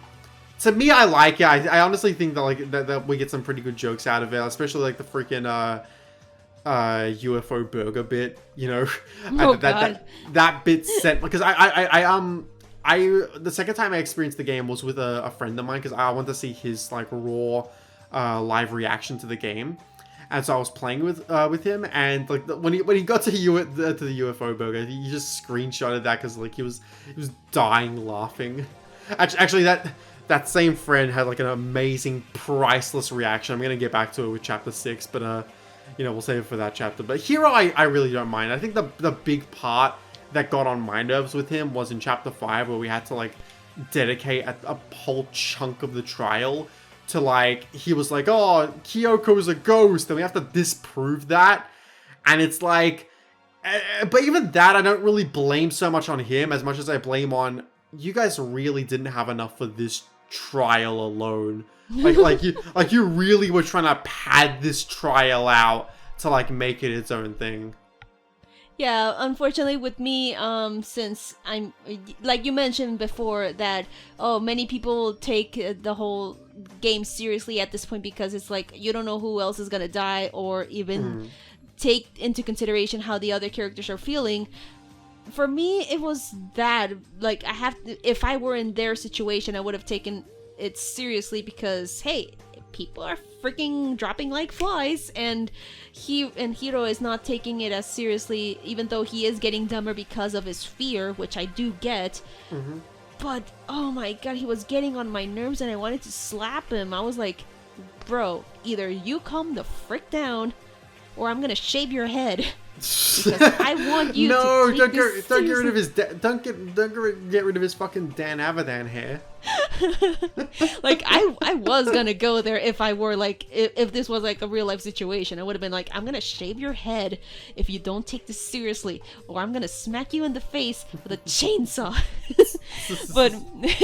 but yeah, in this chapter I was starting to piece together like, oh my god, there's something at play here because Kirigiri or Kyoko over like drops a big cog in the machinery with the ending of chapter 4 after what happened with Sakura. It's like, hey, you know there's like 15 students here, right? Quote unquote. There's a 16th. And I'm like, Mukuro Ikusaba, no. the 16th student hiding somewhere in Hope's Peak Academy. Dun dun dun. I love that that's become a meme. Just freaking Mukuro Ikusaba. Like, and she just like whispers at Makoto, and his face is like, oh my god. I saw like the whole stop posting about Among Us meme. I saw someone, I think it was Webcake, who made a version of that where it's like, stop posting about Mikuru Ikusaba. I'm tired of seeing it. My friends on TikTok sent me memes. It's like it's just like stop posting about Mikuru Ikusaba. It's like, I love it. Stop posting on Mikuru Ikusaba. It's not going to happen. Oh god. Mean Girls. Iconic. But even Rosen was messaging me when I was telling him like, oh my god, I reached at this point and I'm about to do the thing, and he's like, are you piecing it together? And I'm like, the hand on the body. Yeah. Oh, the hand. Is that when you realized, oh, Junko? Yeah, I was because I saw the nails and I'm like, wait a minute. Because I was like, this is anime, this is a video game about murder. They're gonna throw almost anything at you. So I was like, yeah, I wouldn't put it past them if they pulled this off. And oh lordy, just the hands, it was a big dead giveaway for me. Thing is, when I initially saw that, now of course at this point I already knew that Junko was the mastermind, because spoiler, but I wouldn't have been surprised if someone came to the conclusion that Mukuro was actually the mastermind and had used Junko's dead body to like cover for her, and that would be how we would get Mukuro. But of course, I already knew that wasn't going to be the case. Yeah, because for me, it was because one of the first people to die before the trial was when, you know, in the early on in the game, they tell you if you mess with Monokuma, he'll come after you, like at that moment. And one of the first instances, I think it was Mondo, or was it Leon? I really cannot recall, where they were messing with the Monokuma doll. And they heard like the ticking noise of a bomb, so they just yeet it into the sky, inside the gym, and they see the doll explode, and everyone gets freaked out, and they're like, okay, that's a rule, don't mess with Monokuma. And then I think it's the day after when Junko does the same thing and gets freaking stabbed by a Nordic spear that was given to Odin. And yes, I looked it up because I was like, wait a minute, the name of the spear sounds so familiar. I looked it up and it's like, oh, it's Odin's spear that goes all just batshit insane. And when I told this to Rosen, he was like, don't look it up, and I'm like, what? It's a Nordic name. I wanted to look it up. He was very afraid that I was gonna find out about Junko. Yeah. And I was like, no, I just looked up the name. And he's like, okay, just don't look anything else. And I'm like, okay. but yeah, I found it a bit fishy. To me, deadly spear, Gungnir. Yeah, that's the one. Gungnir. Oh god. It was at that point where I'm like, okay, they killed off Junko and the body is still there. And for some reason, like a little bug at the back of my head was like pinching at me, like, there's something going on. Keep this in mind. Put a pin in the Pepe Silva board. So when I saw the nails, I'm like, oh, it has to be the body, or because the nails were like iconic for Junko. Because I didn't see anybody else have the same nails. And unfortunately, by Rosen saying like, "Oh, don't look anything up. Don't look anything up." When you looked up the Gungnir spears, then unfortunately that has the domino effect of making you expect something in regards like to that moment, you know. Yeah, which when I sorry, sometimes I get stuck with my words because bilingual, the cables get mixed, in other words. Yes, fine. Yeah, when they mentioned that about the body, I was like, huh, something's going on here. and yeah, unfortunately, me remembering that Junko at the beginning was like stabbed to death, basically, I was like, there's something going on with the body, something else. And good thing that at the when we're like examining everything, all of the evidence for this case, a lot of the, like, almost everything is pointing towards Kyoko.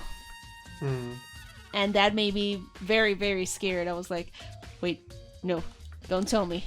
Please don't. No, Kyoko, no, you're the awesome detective. You're basically Sherlock Holmes. I'm honestly indifferent towards okay, I say indifferent. I like Kyoko. I really like her. It's just, I feel like we mystery monger with her for too long, and honestly, I don't think hiding her ultimate detective talent really does much at the end of the day. I think, like, because when it's revealed, it's more so of a, oh, well, duh. Like, of course. Yeah, she'd be it was pretty obvious about the whole like, oh, she's a detective, because for me, ever since the gloves and how she went off her own separate way compared to the other students with examining, okay, this is how the person died, where were they, getting like everybody's alibis and all of the information from the body. I already knew from the get-go, like, oh, she's a detective. I don't know why they're hiding the fact of her ultimate, but whatever. Yeah, it's a really weird thing. I don't. And at the end of the day, it just unfortunately, like, because they mystery monger with her for so long and like try and keep her in the shadows and don't really like expand upon her story all too much, it unfortunately leaves like all that stuff for chapter 6. And like by that time, I just don't really care all that much about Kyoko. And like by the end, like I really like come around to her. I should say I really came around to her and I really like ended up liking her character. It's just that unlike the others where it's like I got a full sense of their character even before like their whole arcs like came about, like with Hina or with to an extent with Toko, even though she didn't really have an arc. It's, you know, I felt like with Kyoko, it's just a situation where like, you know, I didn't, by the end of the game, I liked her, but I feel like we could have gotten more of her like earlier on in the game. And I get that they're trying to set up some mysteries with her, but like, I don't think those mysteries, I don't think all those mysteries were necessarily needed, essentially. Yeah, because in chapter 6, which I believe is the longest chapter, trial-wise, it's the longest chapter. Oh, yeah. Otherwise, otherwise, I think it's about the same length as like some of the other ones, because it doesn't have a daily life segment, and you know. Yeah, because after chapter 5, if you don't choose the alternate ending, Makoto gets punished. But fortunately, because of what I mentioned before with Alter Ego getting hooked up into the mainframe of the school, a part of Alter Ego remains, and it's thanks to that little tidbit that Makoto gets saved. Pay attention for that for Danganronpa 2. That's going to become important. Oh my lordy. Yeah, don't worry. That's not that big of a spoiler. It's, you know, just one thing to kind of keep at the back. Just one thing to keep at the back of your mind. It's like, you know, well, Chihiro's there now, so, you know, who knows, maybe. Or, I say Chihiro, Alter Ego is there, so who knows? That might come into play. But, you know, my lips are sealed because Danganronpa 2 has some really fucking cool twists. And I think you're really gonna end up loving Danganronpa 2 like much more than the first game. Even though the first game is, again, really good. I think some people give the first game a little too much flack for like, oh, you know, the first game's good, but the second game is way better. Whereas in my case, I don't think that it's way better. I just think that it's, you know, better. Not like, this is like leaps and bounds ahead of Danganronpa 1. I'm sick of Danganronpa 1 at this point, but that's only because I've needed to like pay attention to this game all year round for this one video me and Zen are making.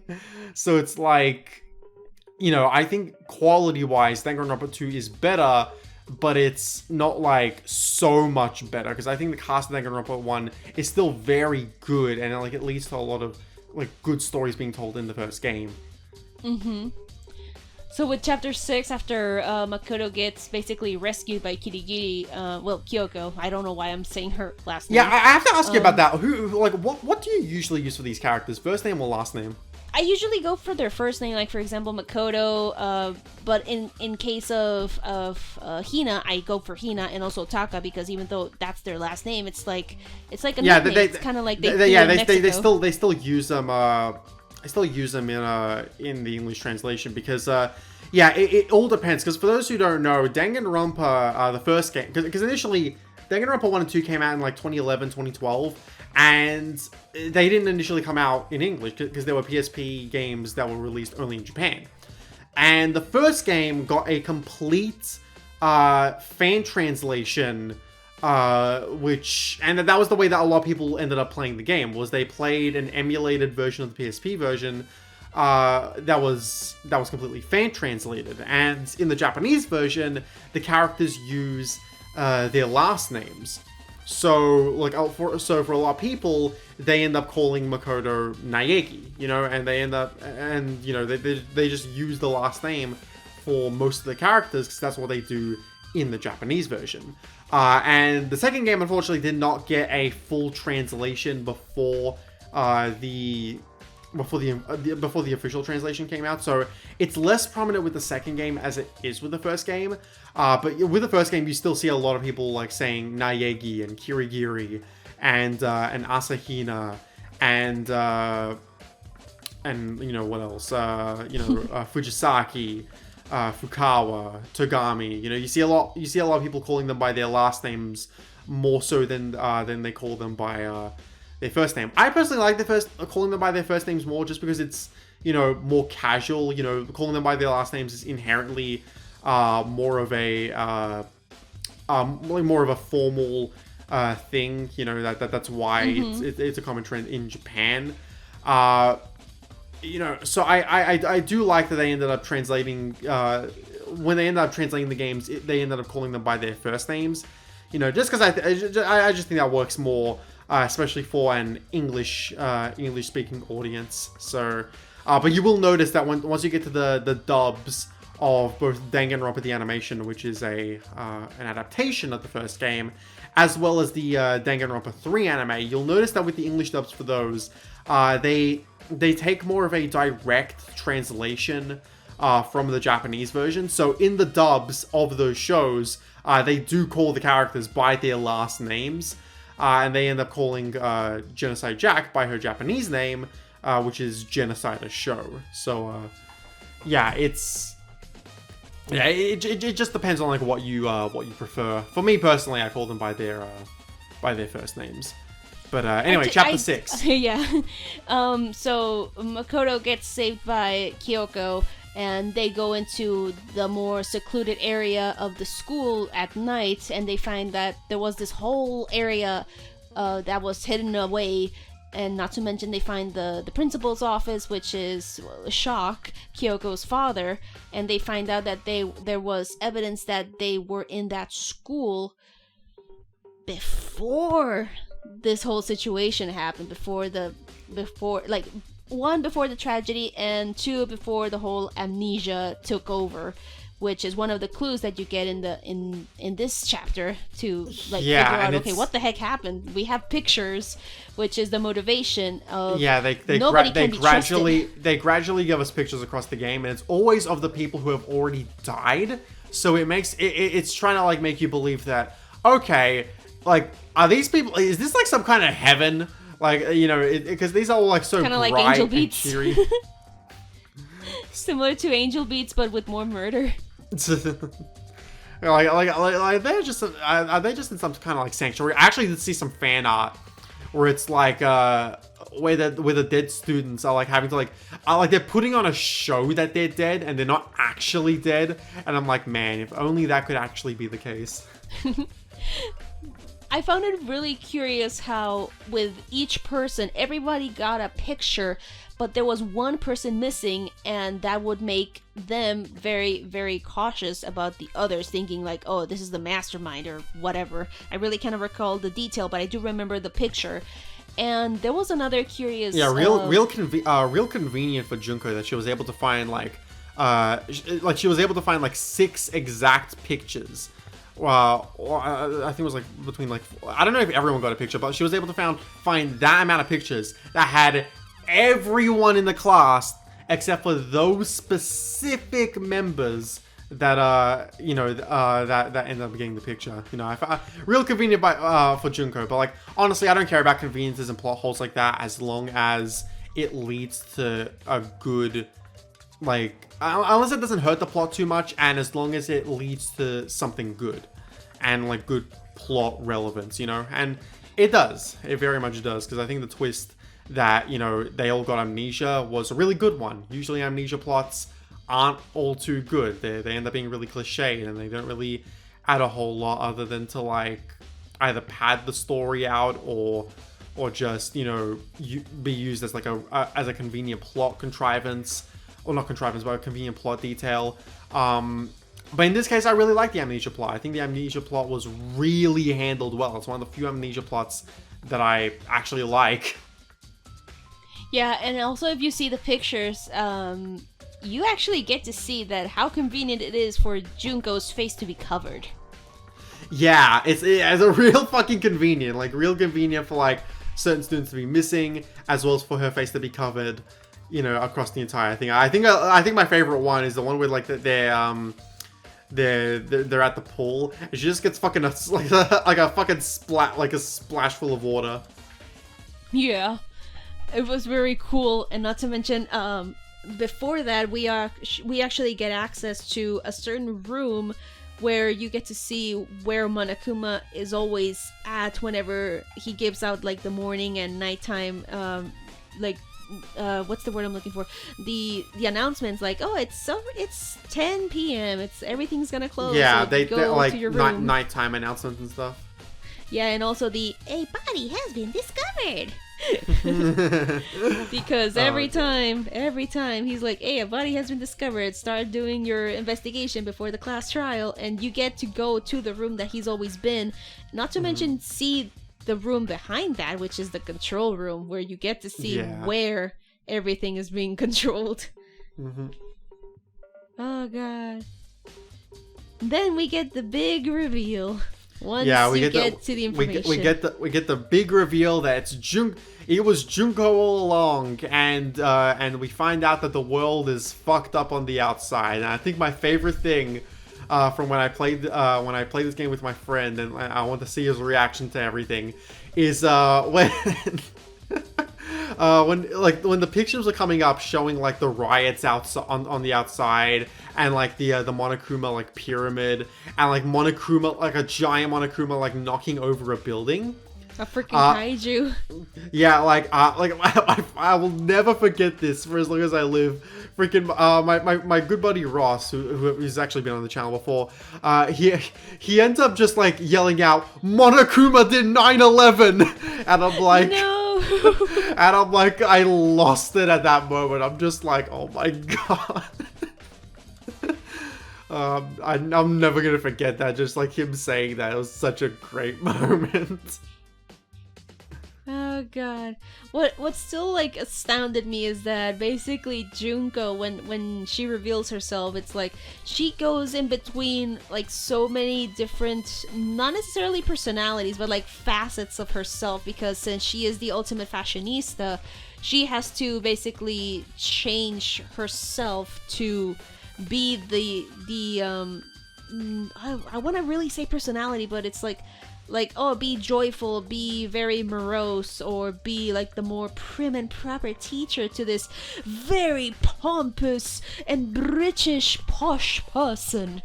And, like, going in between all of those. Like, it's very, I can very much see, because her and Mukuro's status as the ultimate despair, like, kind of overshadow the fact that they each in of themselves, like, have their own talents of ultimate fashionista and ultimate soldier. The fact that Junko is the ultimate fashionista, like, really, like, adds to, like, you know, how someone like her, like, you know, because obviously, like, when you have a different, like, ultimate talent, and, like, you get saddled with, like, the moniker of ultimate despair, you know, you're gonna be, like, despairful. Yes, you're gonna be, like, despairful in, like, your own unique way. And the fact that, like, she gets so bored with sticking to, like, one personality, and, like, she just changes it up just for the fun of it, you know, it brings this, like, level of charisma to her that I really love. And for some people,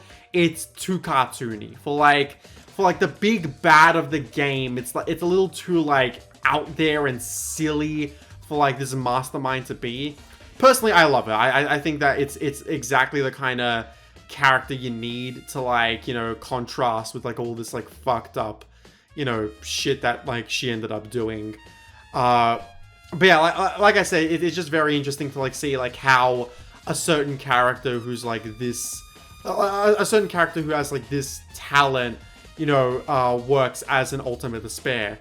Which might be something that you see later on in the series. But again, No spoilers. Dun, dun, dun. But I do agree with you with Junko. Yeah, no spoilers there, but it's like, it's one of those things where I'm like, am I giving away too much? But at the same time, I'm also being like very vague, and also like very vague about like when stuff happens. But like, and like also that could be like mean a lot of things. But it's. I feel like depending on what your talent is, like it's you're very much like capable of like enacting despair in your own way, and like I feel like that's a benefit like that Danganronpa has with its whole like ultimate talents thing, and I feel like we get a good taste of that with Junko. But again, that's all I'll say for now.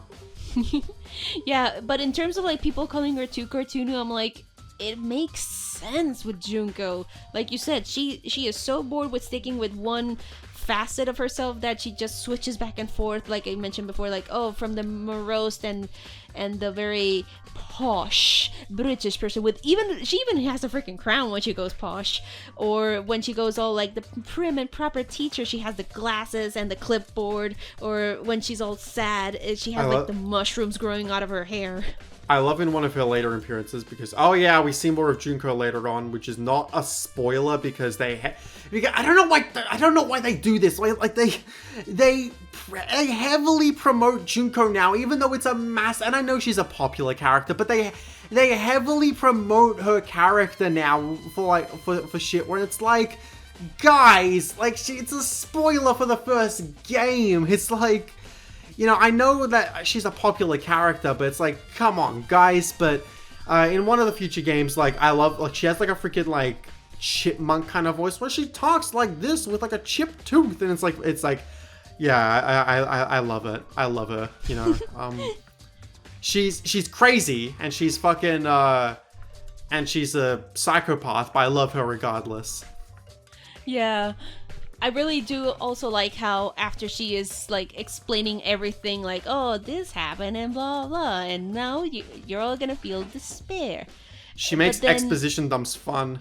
Oh yeah, and then you get the reveal of Makoto's ultimate as he is trying to make every single one of the remaining surviving students not to give up, because this is what Junko wants. Junko wants everyone to just fall into despair.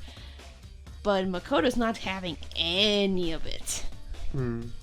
Makoto does everything that he can. As long as there's hope, we'll never give up. Yeah. That final moment is just hype as shit, and going around to everyone and like getting their getting them to like side with Makoto here. It's a great finale. It's honestly a really good one. I'd say that I slightly prefer DR2's finale over it, but that's mainly because of like a lot of like elements going into it. It's just generally I like Danganronpa 2 more than Danganronpa 1. But like I think a lot of people just don't give DR1 enough credit that it honestly deserves, because it's such a great game, and yeah, there's problems with it. Like, I think Chapter 3 could have been better. Chapter 1's big mystery doesn't really work well in English. Chapter 5 is mainly set up.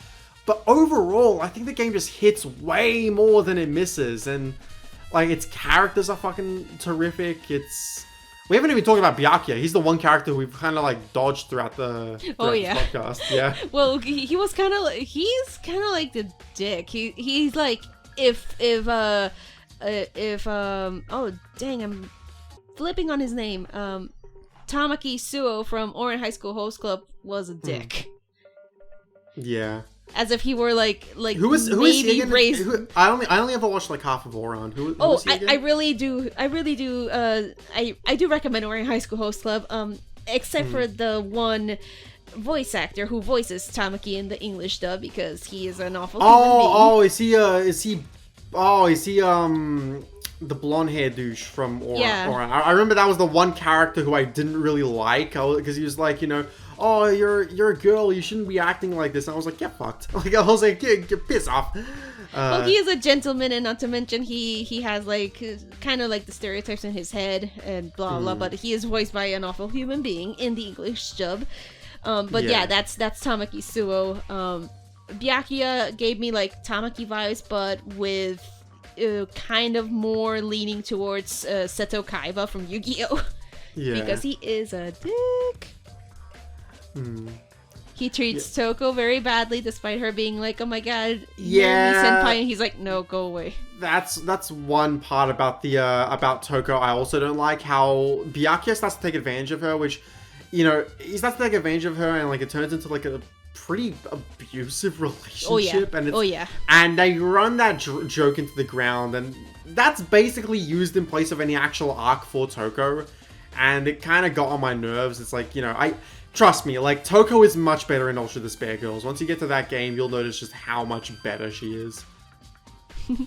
But yeah, it is kind of true that we've been dancing around Byakuya. We've been talking about the other characters, even freaking Hifumi, but it's like, Byakuya, we never actually talk about him. He's just I was gonna say spoiled, but he's not really spoiled. He's a rich kid who is very intelligent, and... Yeah, it's like, you can't, like...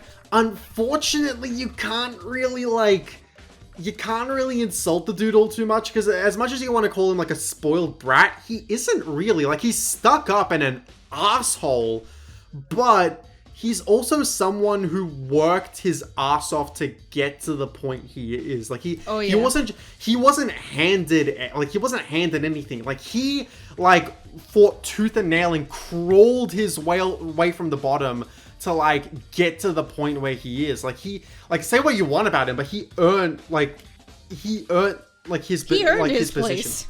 Yeah, he earned his place and earned his position, and it's like, he doesn't really act spoiled, I deserve this, I deserve that. It's like, no, the thing is, I am the heir to the Togami name, and I am going to get out of this game one way or another, and I'm going to take down the mastermind, and I'm not just going to have that handed to me, I'm going to do it myself. I am going to take down this mastermind with my own bare hands. And it's like, say what you want about Byakuya, but it's like, fucking, you gotta admire the dude. You gotta admire the dude. I was about to say, you gotta respect him, because he mentions this if you spend time with him, which is a thing that you can do with the characters. You can spend time with them before they're offed.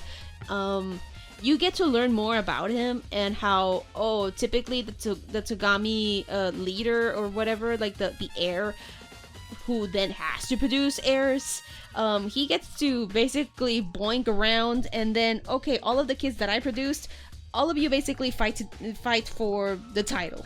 Like, only one of you can come up top, which is Byakuya. He, like you mentioned, he fought tooth and nail to get where he is. He wasn't handed over this name and wealth, because anybody who doesn't get the title are basically cut off from the family. Like, you gotta deal with life. Bye-bye. Only it's not Byakuya's fault that his whole family system is fucked. Oh yeah. Yeah. Sorry, I'm also just coming off the heels of watching Squid Game, so I'm in a so lately I've been experiencing a lot of love stories that are basically just fuck the rich. Yeah, eat the rich. But even with him, I was like, yeah, you gotta give him hope, because he is gonna try to rebuild from the ground up, which is how he did it in the first place. Yeah, it's kind of like good to know, good to see Byakuya, his family name's reduced to nothing, and he's like, you think that's gonna stop me? I'm just gonna rebuild the Togami name and bring it back to what it once before, even if it takes me all my life, and the lives of all my other of my lineage from this point onward. And it's like, and I love that. I love that, we see him even after his name's reduced to nothing, still have that determination, and not in a cocky my name is is the highest, my name is just this all-powerful thing, and it's and how dare you take it away, because you're just a peasant, you're just a bunch of peasants. He's not he's not spoiled is the thing, and and he ends up realizing the situation he's in, and he's like, this ain't gonna stop me. We're gonna build it back up to what it was before, even if it's reduced to nothing now. And like, he's a well-rounded character. He's not one of my favorites, but he is one of like the more like well-written characters of the game. And like his arc he has one of the more clearly defined arcs throughout it. Whereas Kyoko's was saved like for the very end, Byakuya has this whole arc across the game. And I love that about him. I love that we get this whole story told from start to finish. And like, he is one of the most well-defined characters in the game for me. He's terrific. You described him to a T. And it's really hard to follow on that because compared to the other characters, he does go through this big arc, and he's like, yeah, you're thinking this is gonna stop me? Nope. I am a freaking Togami. I'm gonna work my ass off to get back to the top. And then we get to the final area when Makoto is the ultimate hope. He defeats freaking Junko Enoshima, the ultimate despair. Yeah, and then she gets freaking like trashed with like all the different punishments throughout the game, which I don't know how she survives all that until the very end. But she's happy, so good for her. Good for her. Yeah, she wanted to feel that same despair, and she gets joy out of it. And it's like, wow, like, yeah, you are crazy enough to find like passion and joy out of this, and it's like, yikes. But good for the students.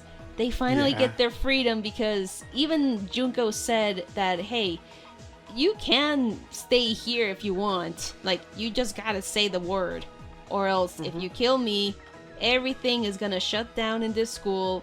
Because they even mentioned that I think it's in the science lab or somewhere close by, that there's this machine that produces oxygen, and that machine is just defunct if she dies.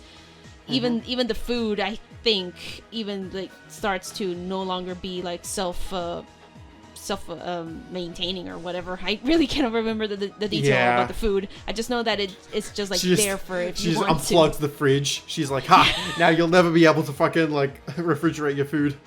Yeah, but at the very least, the students are like already like freaking relieved that it's over. But unfortunately, the world, we don't know how it is after the tragedy.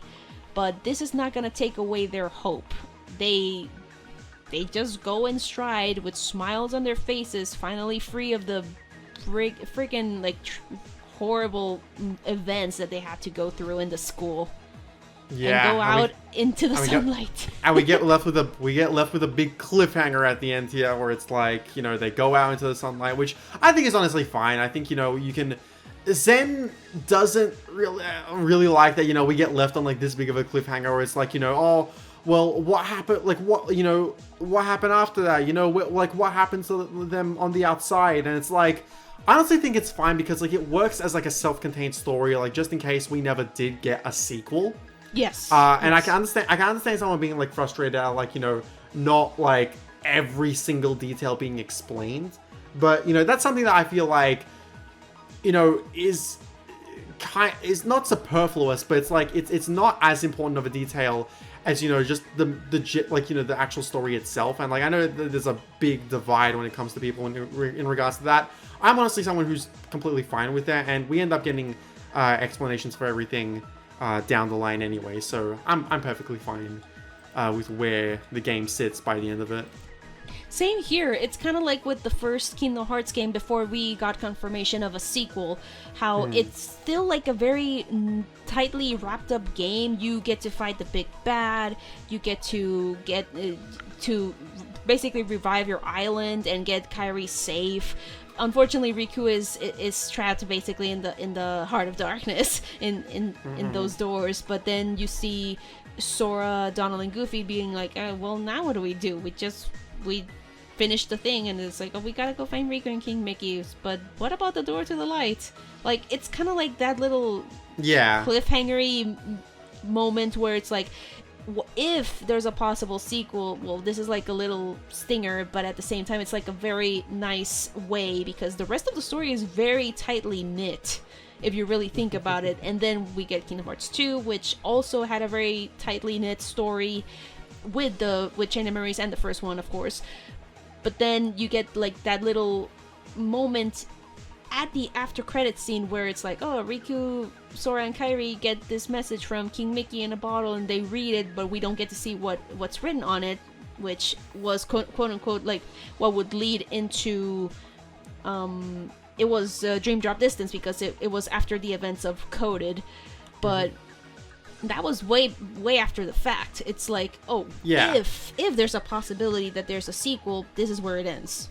Like, that's it. And I'm like, okay, that's nice. For me, I really did like the ending of the first game, because as of many games with the first game syndrome or first IP syndrome, I really did like how the students would go off into the sunset without us, the audience, being able to see what's outside of the school, because you don't necessarily need to know everything, which is what makes me really dislike many people just starting to nitpick stories that are shown to us or given to us by very, very creative people, like say and yes, I'm gonna say this because I edited the video for I Love Kim Possible a lot about her nitpicks about The Nightmare Before Christmas, which that's a film that I love and hold very dear to my heart, very close, and how she gave me the script to read before I started editing on the video, and I was like, these sound more like nitpicks than anything. Like, I told her, I was very, very honest with her, but I made the video and I still felt like it's very nitpicky of her. But then again, she has her opinions on the film, I have mine, and sometimes you just Breaking don't need, is I Love Kim Possible a Lot's editor sick of her nonsense? No, it's not. It's nothing like that. Hashtag cancel I Love Kim Possible a Lot. No. I'm gonna Let's be real here. If you're one of the people who are contributing to sorry, I'm losing my voice. If you're one of the people who are contributing to KP's harassment around that time, get fucked. You're not welcome on my channel. Please get the fuck out of here. Yeah, exactly. I was there when shit went down. Like, I was barely into the team when that shit went down, but I'm not gonna say anything. All of the evidence is already out there. Stories have already been told about that. You know, KP already has the video out there right now that came out recently. At the time of us recording this, but yeah. Yeah. So aside from that, you just don't need every single detail explained, and I use this as a good example. Not just Nightmare. I mean, for example, the film Moana, which another film that I love. You get to hear, like, when they're gonna go after the hook of Maui, that he mentions something like, oh, I gotta go after Tamatoa because if anyone has my hook, it's him, that bottom feeder, and then you get like little nuggets here and there, like, oh, I ripped his leg off or whatever. And even Moana's like, wait a minute, you ripped his leg off? What? And then you get the reveal that he's a big crab. And even during the song Shiny, you get like hints and pieces that maybe Maui and Tamatoa were close at some point, because he knows about Maui's past. Unlike Moana, she had to ask him after the fact. And you don't necessarily need to know how Tamatoa and Maui met, how I think the fact that like I and a lot of people are we're split between whether or not we should have gotten like, you know, more of Tamatoa, or if you know, he got just like enough, was like, I think it's a good sign of like sorry, losing my voice, but I think it's a good sign of like how well the writing for Moana is in that regard. And it's like, you don't need to know that information. You know, it'd be nice to, if we got like a spin-off with Tamatoa, it would have been great. Exactly, and that's my point.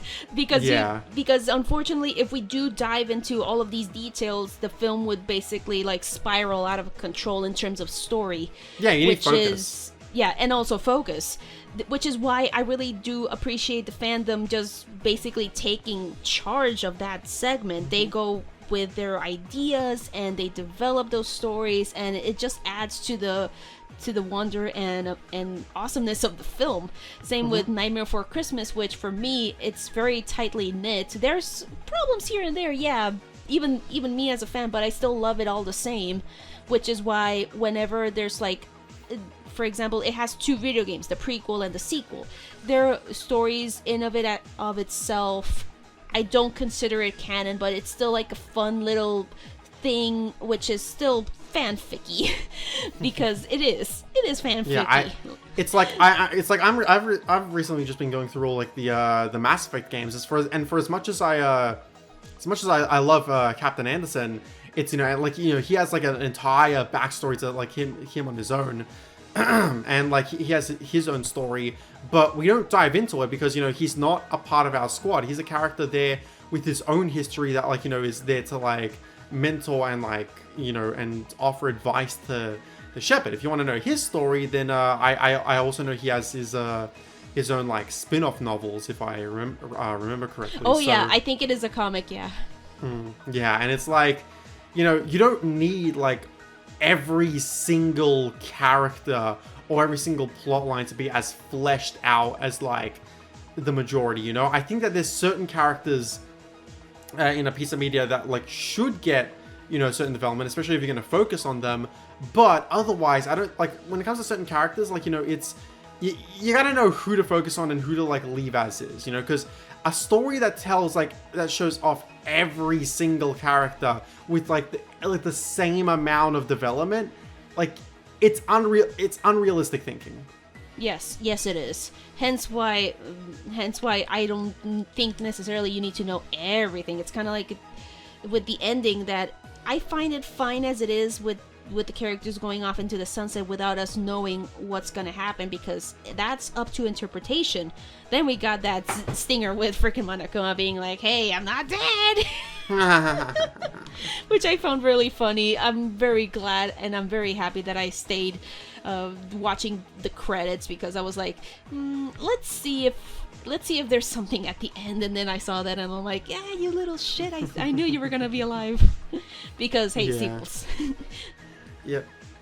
And it's and that kind of acts as a good way to jump into Danganronpa 2, because you're like, okay, what the hell, like how is any of this still possible when Junko is dead? And yeah,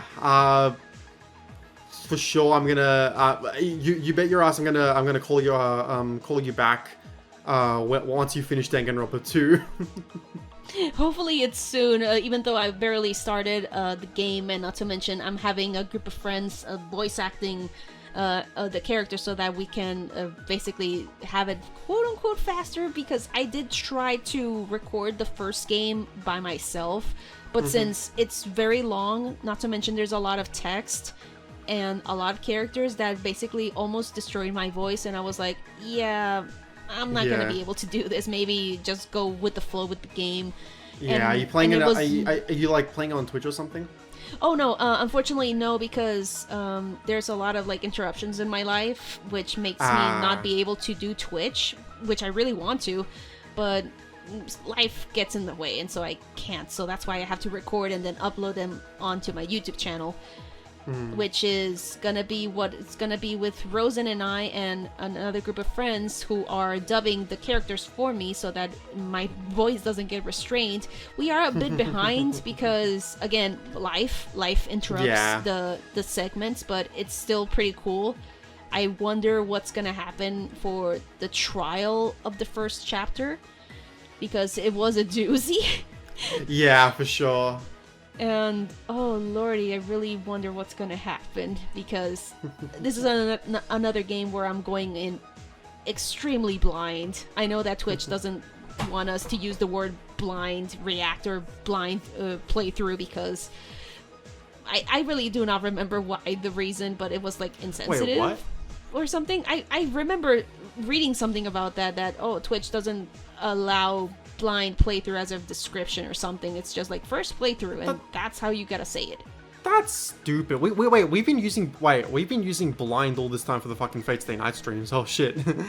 Well, it's been a long while. Maybe they went back on their word. I don't know, but it's been a very long while since I read that bit. I'll need to look it up. Yeah, well, I'll look it up with Zen, because that's yeah, we gotta, yeah, in that case I gotta be careful of that. I think I read it on Twitter, like when it was first announced, but again, I need to look it up to be sure.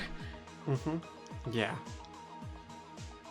But in any case, before we wrap things up, you got a favorite character or favorite chapter in mind?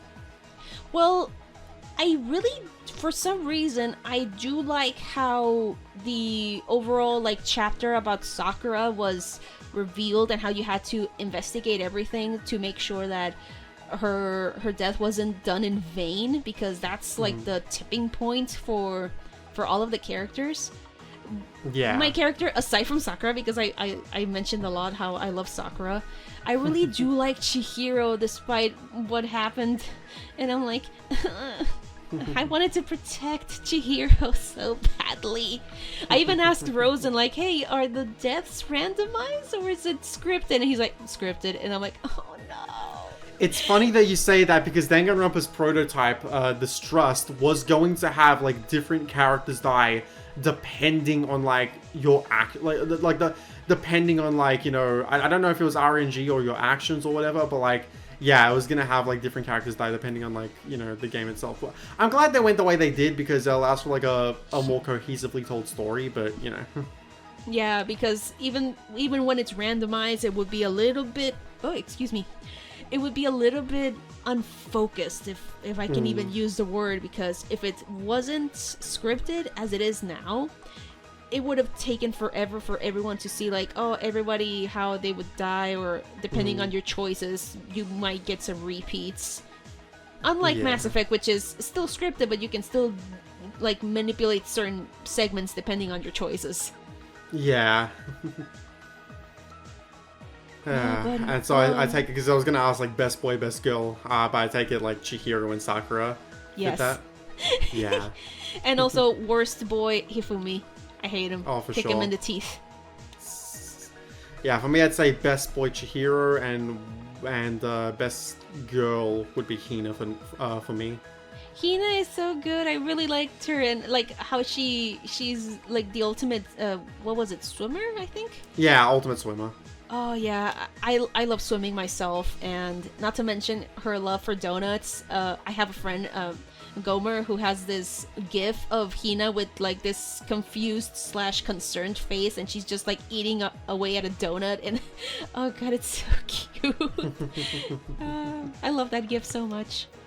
Yeah, it's great. Yeah, Hina's talent is a case of like, you know, not having anything to do in a killing, like you can't really use it in a killing game, but like that just makes her great. You know, she's a character who like tries to be uplifting and like, you know, and separate from, you know, like from this way of thinking that Monokuma tries to like instill in all the students, but you know, it almost gets to her in chapter 4, and I love that. But yeah. I love you, Hina. I love how you love donuts. Yeah. But in any case, thanks for joining me for this podcast, Tifa. You know, you're very welcome. Yeah, it's one of those things where I'm like, oh, you know, it's if you recently played Danganronpa 1 for the first time, you know, it'd be good to like, you know, get your thoughts out on you know, on a podcast. And it's gonna be the last time, you know, we bring Tifa on board for a podcast. You know, there's a Mass Effect podcast I want to do in the future that I definitely want to, you know, bring you on board for, because I know you're a massive Mass Effect fan. Yes. Yeah, been playing it ever since I was in college. After the whole like the game 3, the ending drama and so on. It was actually thanks to the drama that I learned about the game. I'm gonna be very curious to see how I feel about Mass Effect 3's ending, because like I have no opinion on it right now, but I'm gonna see how I feel once I actually reach that point, because like right now it's like, you know, I have no opinion, but I know everyone has an opinion on the way the series ended, so yeah, it'll definitely be interesting to see how I view the ending by the time that comes. Opinions. But with that being said, everyone, look forward to more Facing Forward. You know, I know this is probably coming out after a bunch of Facing Forward has already dropped, because again, I'm probably going to take a little bit to, you know, actually bring this one out, because I want to, you know, focus on Zen's review, which should hopefully already be out by this point. If it's not, then look forward to that. And look forward to more podcasts with Zen, with Michelle, with the Backslog, and with Tifa when, you know, when we manage to set something up for the future. So, yeah, with that being said, I'm Philip. I am Tifa/Gutslove. And we will both see you all in another video. And also, all of Tifa's, you know, stuff will be in the description. She has a YouTube channel. She's on Twitter. Go check her out. She's awesome. She had her Mass Effect beginner's guide was perfect for me, because I was literally just getting into the series. So go check her stuff out. And yeah, have a good one, everyone. Take care. Good night, everybody.